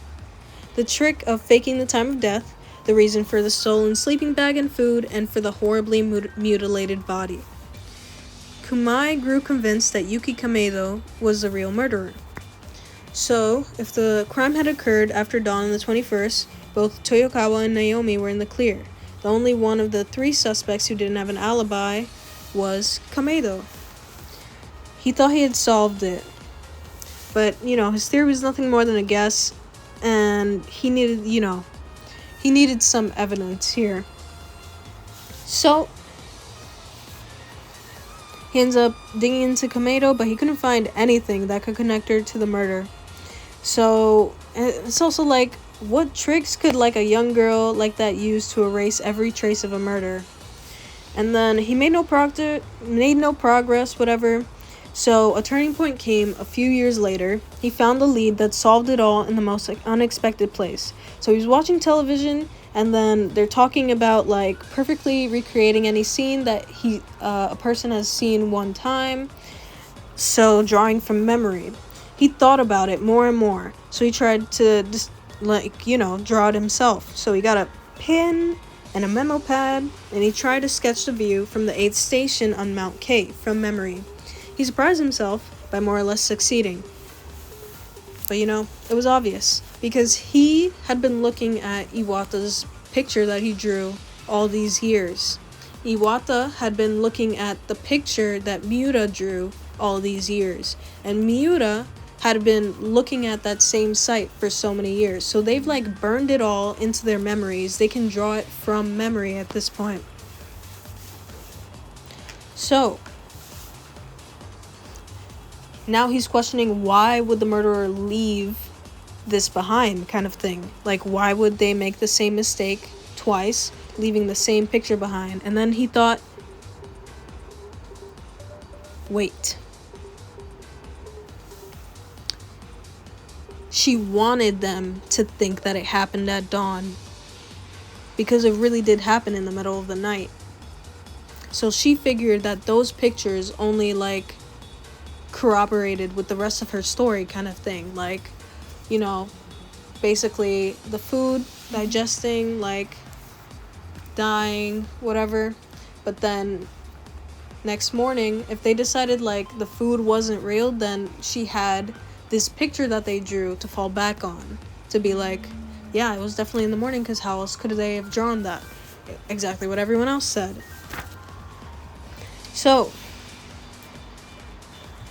he knew that Iwata drew his own picture because he knew the murderer was going to leave it behind, and that meant the murderer was someone who would benefit from them, and that was Iwata's true dying message. So Kumai began to focus his efforts on Naomi. As he learned more about her, he was filled with regret over not investigating her from the start. He found out that she had killed her mother as a child, and then she went to the counselor who had been in charge of her analysis at the time, Tomiko Hagio, I think. Yeah, so she was like, she regrets ever, like, saying that, you know, she was able to recover.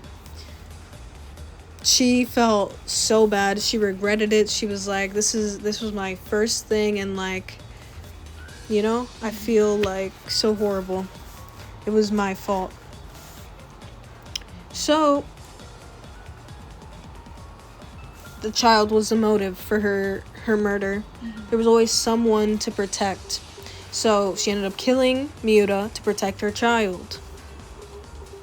There was still one thing he didn't understand. Why did Miura draw that picture? He had essentially covered for his wife. Why? Now we're back to Naomi Kono's perspective. So as he died, her husband tried to say something, but before the words could form, she had crushed his windpipe with a stone. She had been desperate. When it was all over, before she left the mountain, Naomi searched the body, found the drawing in his pocket, her thoughts raced, and she quickly decided that she should leave it behind. So she hiked back down, and she washed away all the traces on her body and set about her morning routine as if nothing had happened. Dude, that's so insane. You murder someone and then you go back to normal? Like, what? Like your ex-husband? That's crazy. That's so insane, dude. This is someone you slept next to or, you know, around for like what, 20 years at this point? I don't know. But she was like, she understood that she couldn't make any mistakes if she was to keep this under wraps. Because if she got arrested, Haruto would lose his only parent. And she didn't want him to be alone and suffer. So all that mattered was that she had to protect Haruto. So she made no mistakes. She remained free even 6 months after the murder. Then, you know, the buzz from the media died down. And she was like, yeah, it's a good thing I left that picture because it keeps me safe. And so she decided her husband must have thought the same thing. So he had desperately drawn that picture, not to protect Naomi, to protect Haruto's mother. And she was like, she was gonna cry. She was like, she couldn't say he had been a good father, but his love for his son had been real. I mean, I can't understand that myself personally, but sure. Let's go with that, whatever. So, after his death, Toyokawa and the girl who was the head of the art club, Yuki Kameido, they started, I'm just gonna call her Yuki, because that's the name that matters. So Toyokawa and Yuki came over all the time. Toyokawa would bring things to eat, and Kamedo helped with cooking and looking after Haruto. So Haruto hadn't talked to anyone besides his mother for like all his life, basically. And for the first time ever, he opened up to someone, and it was Yuki. Yep. So she was like, this isn't too bad. This is a good substitute for her family. But then things took a terrible turn. Okay. Trigger warning again. Trigger warning. Go ahead like 2 minutes, bro. I don't want to say it, but yeah, if you're triggered, just go. I don't want to trigger anyone too bad. But basically, after the four of them enjoyed a dinner, Haruto and Yuki went out for some like sweets, probably like ice cream or something, and then Toyokawa and Naomi were left behind. And so he reached out to take her hand. She was like, what the fuck? He was like, you want to hear something interesting? That night, I was there at the 8th station. She froze. She tried to appear cool as she slapped Toyokawa's hand away. Don't make jokes. It's indecent. And he's like, indecent, you say? Rich coming from someone who killed her own husband. And then he ends up groping her. No. Disgusting. And he squeezed like he was trying to pull them off. So, fucking insane. He's grotesque. I hate him. But anyways, she's like, stop, the children will be home soon. And then he's like, right, that's why we need to settle things before they do. And she's like, what are you talking about? And he's like, don't play stupid. That day, I was planning to kill Miura myself, And she was like, what? And he was like, I hated the bastard. Not a drop of artistic talent in his body, but acting like some Mr. Big Shot just because he was a lousy art teacher and treating me like some kind of assistant. I couldn't take it anymore. I wanted him dead. That day, after we split up at the 4th station, I went off the trail and climbed up to the 8th. I was planning on going after him when it got late, and he was asleep. But then someone with the same idea beat me right to it. Right, Miss Murderer? What did it feel like, forcing that food down his throat, then slaughtering him? Dude. When she heard forcing food down his throat, she knew he was there. She knew. And she was like, please don't tell the police. And he's like, I won't say a word. I'll just need something from you in return. So now every week, she has to give him something. And he's like, I'll go to the police if you don't. And he was like, give up, bitch. I know how you put me and Miura on the scales back in college, playing with us like toys. Then you tossed me away when Miura proposed. I've not forgotten. I've dreamed of shattering your happy little family all these years. It's what's kept me alive all this time. Dude, this guy's so demented and fucked up. It's unreal. Then she thought about killing him too. I mean, that's what I thought she was gonna do. Yeah. She's killed so many. At this point, girl, just add him to the deserves list. it, Yeah. And she wanted to protect Haruto again from this guy for sure. So, whatever, this arrangement had gone on for a while, and then one night, disaster struck. Haruto woke up for the toilet and caught them in the act. It was only a moment, but he saw. Naomi panicked and slammed the sliding door shut. Oh dear, the boy's only gone and seen it all, Toyokawa said with a nasty grin. It made her suspicious. I mean, yeah. So she thought she'd shut the sliding door before they started. She did it every single time, just in case Haruto did wake up. What's more, Haruto had always been a deep sleeper who hardly ever woke up during the night. He got up for the toilet maybe a couple of times a year. Why today of all days? Things weren't lining up. So she found out why the next morning. She discovered a small box labeled torsamide in the kitchen bin. It was a medicine she'd encountered often in her medical training. A diuretic? So I'm guessing maybe that makes him need a shit. Yeah, he needed to take a big poop. And then that happened. And basically she put the pieces together. Toyokawa wanted Haruto to see. Wanted to show him his mother's disgrace. So she just felt herself filling with dark, murderous rage. The only thing that kept her from acting on it was Toyokawa was transferred soon afterwards. With a filthy man far from her home, she could finally start living a more human life. But as Naomi's fate seemed to dictate, danger came again. So it was in September 1995. Yuki talks to her, tells her about Mr. Iwata. They share a meal, and then she's like, it'd been 3 years since the murder, and this guy was looking into it, so why now? And she's like, does this guy have any connection to my husband? And she was like, he was a student of his, he says. So she's like, Yuki, can you tell me more? This is bad. That's how she finds out, dude. So Kumai, we're back to his perspective, and he's thinking about his own mother. So she was a cheerful woman, but when she was angry, she would take on the face of a devil and call down the thunder and lightning. So he feared his mother more than anyone in the world and trusted her more too. So one day he got beaten up by the local bully. He came home with a lump on his head. The mom cornered her and made him say, "Who hit you? Who did that to you?" So then he told her, and she grabbed his hand and they walked right to the kid's house. And this boy's father was a brute of a man with a scarred face. Like, this guy looked tough. He looked scary. But she didn't give a fuck.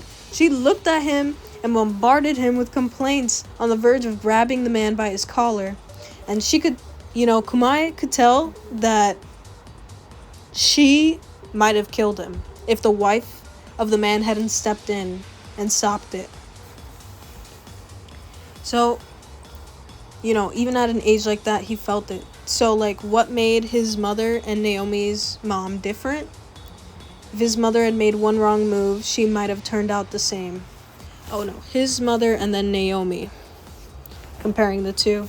So, Naomi, she took the plunge, she killed someone. After killing someone once, it's not that hard to keep doing it again. So, yep. So, back to Naomi Kono. She was, like, scared that Iwata and Toyokawa needed killing. And she was, like, leaving Toyokawa alive was a risk in itself. Like, he watched her commit murder. And she didn't want to put Haruto in danger, so she decided to kill them both. First Iwata, then Toyokawa, and lay all the blame on him. So, after she ended up killing them, she ended up moving with Haruto to Tokyo, as if trying to escape her deeds. So, she ended up taking a job at a nearby maternal clinic. So, before she knew it, Naomi was nearing her 60th birthday. Haruto finished high school and found a job. So, by his 3rd year, he got it together. He was, like, really good at his job, and he was happy about it. And then he came to Naomi and was like, hey, there's this girl I like, I want to ask for your permission. He's, like, 22 at this point. But she, like, trained him so well to only depend on her that, like, he just, like, always goes to her for everything. Like, he will listen to anything that she says. So, he ends up bringing home Yuki. And she's like, what the fuck? Like, I thought you guys had, like, a sibling relationship. And then, basically, they met one night. He met her at the convenience store, and then he waited until her shift was over and was like, hey, are you Yuki? And then, like, they ended up hitting it off. She ended up telling him about her family history. Her parents had basically disowned her, so she came over here to Tokyo to try to find a better life. And she was having a rough time of it. She was working part-time at the convenience store to, be able to afford rent and food and stuff. And then he's like, damn, can I give you, like, 10,000 yen? And she's like, no, but you can buy me dinner. And so they started going on dates, talking, and they just, like, felt such a kinship together. So, let's see. She never managed to get her illustration work off the ground after she quit her last job. And he was just like, he felt so bad because, like, he idolized her and shit. And then, after a couple dates, he was like, will you be my girlfriend? And she was just like, yes, on the spot. Interesting. Just like how Naomi said yes to Miura very quickly. So Naomi had conflicted feelings. She was like, you guys have an age gap. Like, she thought of them as siblings, but she was like, better someone that she, like, actually knows really well rather than someone, that she didn't know where she come from, all that stuff. So one day Yuki comes to talk to Naomi, and she's like, I have to confess something to you. This is after Haruto falls asleep drunk. So she's like, I was in love with Mr. Miura.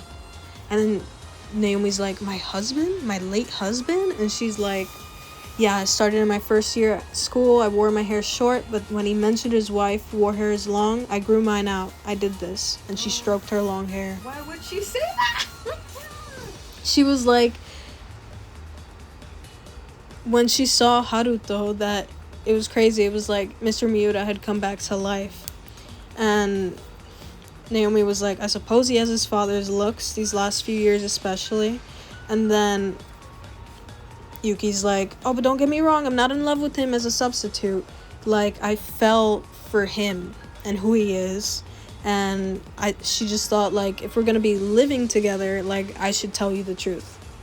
And Naomi didn't even know what to say. But even after that, their life together, everything was smooth, whatever. Yuki was like the homemaker now. She took care of everything, cleaned everything. And then one day she was like really sick. She felt really bad. She was like, I'm sorry, I can't help today. And then Yuki's condition sparked Naomi's, like, midwifery talents. Midwife talents. And then she's like, have you had your period lately? And then they go to the hospital. She's pregnant. Naomi was happy, or she should have been. So something started growing in her heart the more that Yuki had, grown with the baby. And she had a dream where she held an infant to her breast, and then to her side she saw Haruto. And she's like, Haruto, where's Yuki? And then he's like, Yuki, who's that? And she's like, don't be silly, Yuki is this baby's mother. And he's like, haha, what are you talking about? That baby's mother is... And he pointed to Naomi. When she woke up, she replayed that scene over and over and over again in her head. And she was like, she understood. She wanted to be a mother again. She wanted to become that baby's mother in a world without Yuki. It was a dreadful desire, but the dream had felt so, so sweet. So basically, Naomi had taken charge of Yuki's prenatal checkups from the start, because she was a midwife. So she was doing all the work, the paperwork and everything. So this clinic, that wouldn't be allowed in a normal clinic, but this was a normal clinic. It's a bogus clinic. Basically, all the doctor would do would be like smile, walk around, say hi. And then the midwives basically were the ones who had all the control in the clinic. I know, it's insane. So she was also the most senior midwife in the clinic, so she had all the power. She could do whatever she wanted. So from the beginning, Naomi saw two major risk factors in Yuki's pregnancy. The first was that Yuki was over 35, and the other was blood pressure. Yuki's was high. When she was nervous, in particular, her numbers often spiked far beyond the acceptable range, if only briefly. So then came the 10th of September 2009. Yuki's contractions began at around 10 in the morning. They got to the delivery room around 6 in the evening, and things, were okay. But after a few hours of pushing, the baby would not come. Then suddenly, Yuki lost consciousness on the table, and the other midwives cried out, hold on, why is her blood pressure so high? So, the reason for that is 2 months before her due date, during Yuki's 7 month of pregnancy, Naomi started feeding her pills of salt. Look at the fucking That is crazy. To raise her blood pressure so that when she was nervous, she would be nervous having the baby, and spending all those hours pushing, it pushed her past the limit. She ended up dying on the fucking table. And Naomi's just like, I can't be a grandmother. Like, I want to be a mother again. And then she convinces Yuki, this is the right thing. Yuki trusted Naomi, so, she did it. It was like a kind of prayer. The chances of success were slim, but she would be an old woman. If it didn't work, she would take care of her grandchild, but if it did work, then she would be really happy. So the prayer was answered. Yuki dies on the table, and the baby was delivered safely, but Yuki died. She burst a blood vessel in her brain after hours of pushing under a spike of extremely high blood pressure. No one at the hospital questioned it. Her pre-delivery medical chart showed her blood pressure as normal. Of course it did. Naomi was in charge of that and falsified the numbers. God damn it. So the next day after Yuki died, she put in her resignation. She felt that she no longer had the right to call herself a midwife.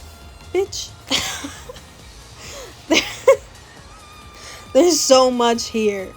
There's so much to unpack here. And so Naomi became the mother to Yuta. And then she goes over to Haruto. She's like, hey, I don't want him to feel like he doesn't have a mom. And I don't want him to get, picked on or made fun of at school. And she's like, why don't we say I'm the mom? She's so fucking crazy. So even as a grown man, Haruto still did as mother told him. So they raised Yuta to call Naomi mama. So raising a child after so long was difficult, but she found she was so happy, and seeing Yuta grow up thrilled her, and Haruto shared her happiness. She hoped those days would never end. But when she was cuddling Yuta, feeding him, playing with him at the park, she felt a guilt loom over her. And it was a first for her, because when she killed her mother, she didn't give a fuck. When she killed her husband, she didn't give a fuck. When she killed Iwata, she didn't give a fuck. When she killed Toyokawa, she didn't give a fuck, because she knew it was wrong, but she felt that it was justified. But this one wasn't about protecting anyone. It was just self-serving. So she finally felt selfish and guilty. And she knew that she was going to pay for it somehow. Okay. One morning, she awoke and found that Haruto was gone from his futon beside hers. Anxiety filled her breast. She leapt up and searched the apartment. She found him hanging by the neck, dead. She didn't find a note in his room, but later she found something like one on the internet. She saw the last post on his blog he'd kept before his death, a few days before his suicide. He wrote that about her, not about Yuki. Yeah. So he was like, I'm gonna stop updating the blog. I finally figured out the secret of those 3 paintings. I can't imagine the kind of pain you must have been suffering, nor can I understand the depths of whatever sin you committed. I cannot forgive you, but even so, I will always love you. He had written it for Naomi. She discovered what he meant by those 3 drawings after looking back through the blog, an old woman pulling a baby out of his dead mother's womb. The old woman was clearly Naomi. Yuki had understood. She had seen the murder lurking in Naomi's heart. But when? Naomi recalled a day, about a week before the due date, when Yuki had suddenly broken down crying. She had wept for hours, like the world was ending. That might have been it. She figured it out. She was so sad, but she felt like there was nothing she could do. It was just so subtle. I would have told you immediately. She's trying to kill me and our child, potentially. Hell no. Dude, but the thing is, she was like, she didn't even know if she could say anything to anyone because he was such a mama's boy. Oh, yeah, maybe he was in on it. No, he wasn't in on it. I know, but to her head, in her head. She didn't think he was gonna be able to help. That's crazy. Yeah, so she thought she would be the villain if she accused his mom of doing something like that. So she just accepted it, hoped for the best that she wouldn't die. But then she started drawing these pictures in order to leave a message behind. to Haruto so that, at least he knew. So sad. She had no family at that point. She was unemployed. She had nowhere to go. She couldn't escape. So it was really, really sad. So Yuki pretended that she didn't know that Naomi wanted her dead. Yuki probably thought that she would be fine. Surely she didn't believe she would actually die, but on the off chance that Naomi's plan did indeed work, she had left behind those pictures containing a coded message, without knowing when Haruto would even notice it, if he ever did. So it took Haruto 3 years after Yuki's death to break her code. And that day, Haruto understood the meaning of those pictures. The anguish he felt then was painfully clear in his note. I cannot forgive you. She had taken his beloved wife from him, but even so, I will always love you. He did not hate his mother. That was how powerful a presence Naomi was in Haruto's heart. The conflict between those feelings drove Haruto to take his own life. Dude, it's so freaking sad. So then she finally saw the mistake she made in raising her son. She loved him more than anyone, done more for him than anyone, but she stood in the way of his independence.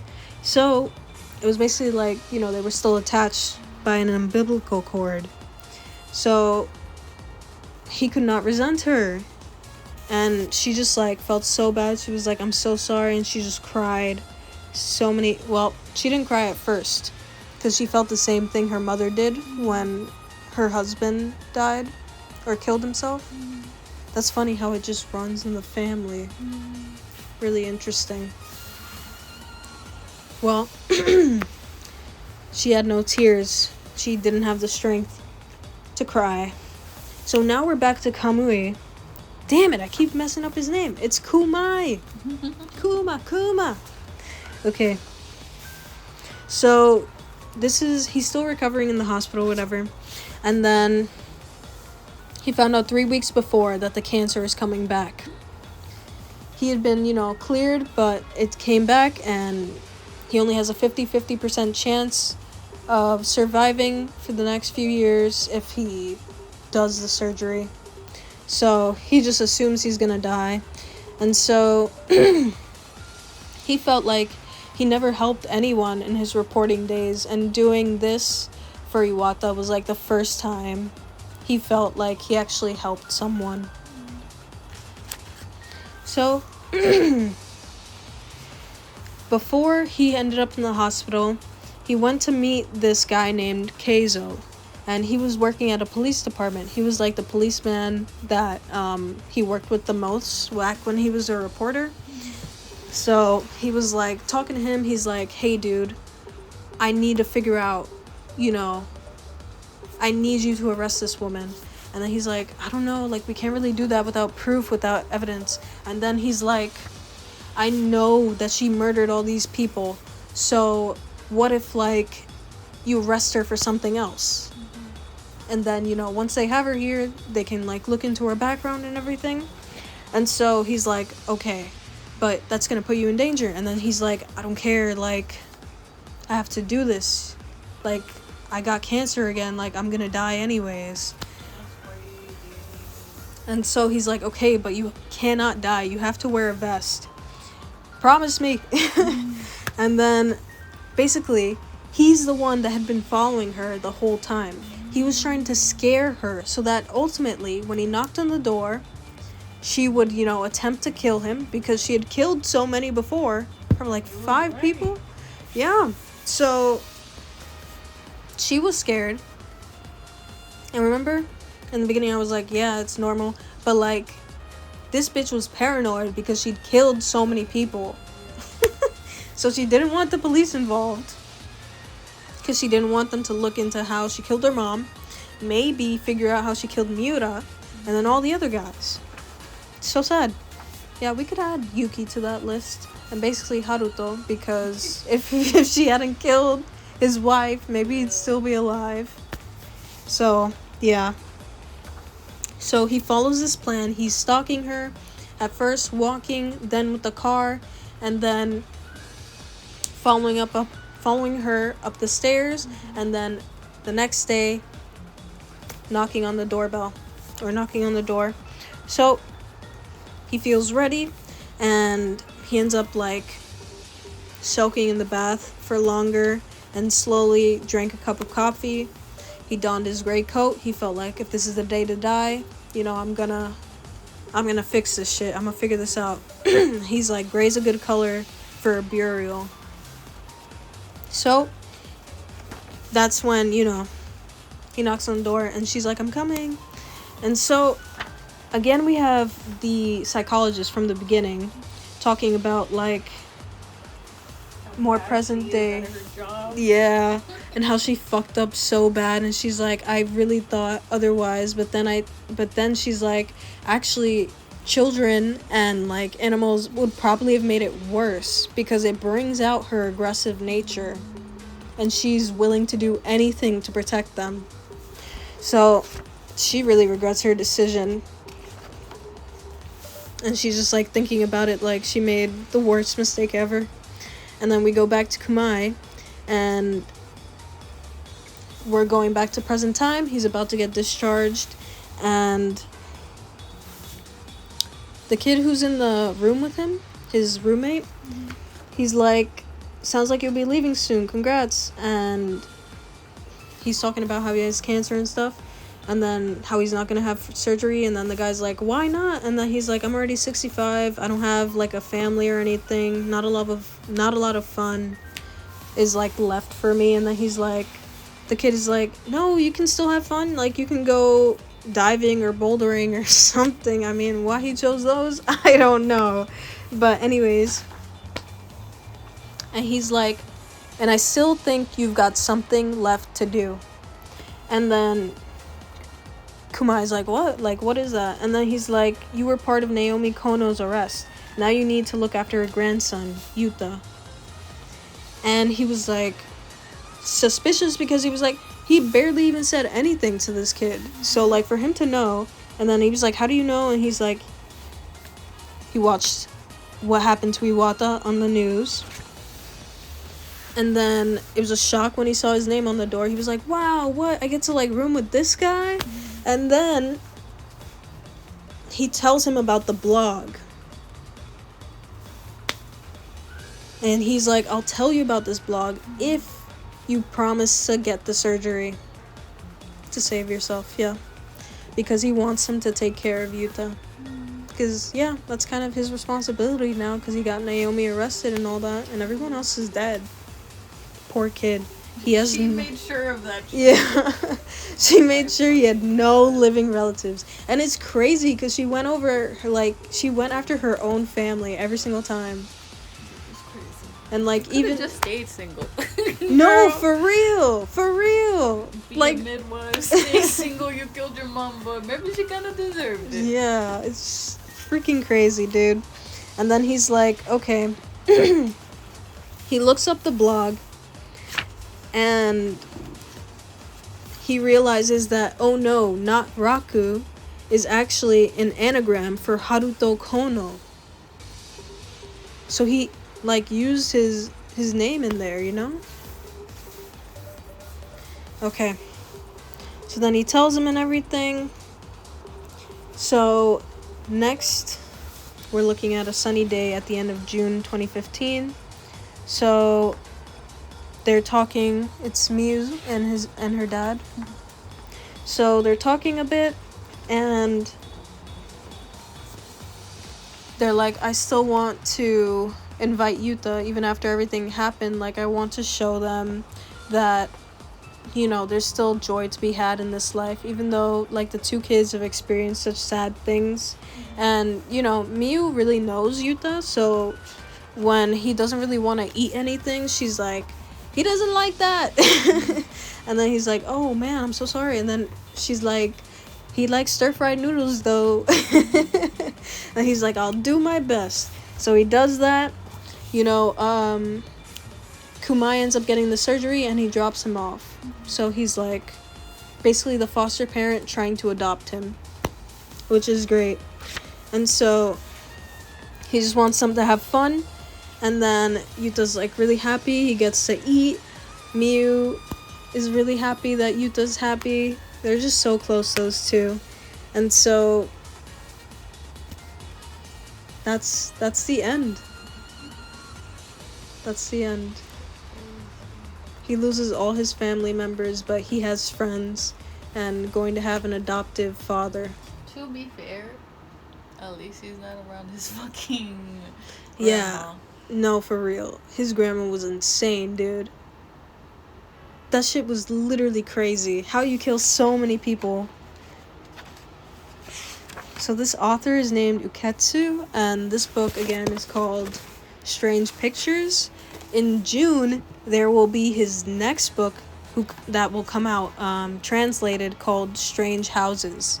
So I'm super waiting for that. I want to pre-order it. I really want to get that book when it comes out because I just expect it to be as good as this. His writing was phenomenal, impeccable. I'm like, makes me want to write something, honestly. And that's like the best like compliment I can give. Like, you make me want to create. Like, it was just really good. It got really dark at times, but everything had a purpose here, you know? It wasn't for no reason. Like, it built grudges, and, you know, it explained why these murders occurred. I love this book. I read it in the middle of the night. I finished it. I just had to. I read like 100 pages. What can I say? This book is amazing. But yeah, you definitely have to pick this up. I love it. Did you enjoy? I enjoyed that. Shit was crazy.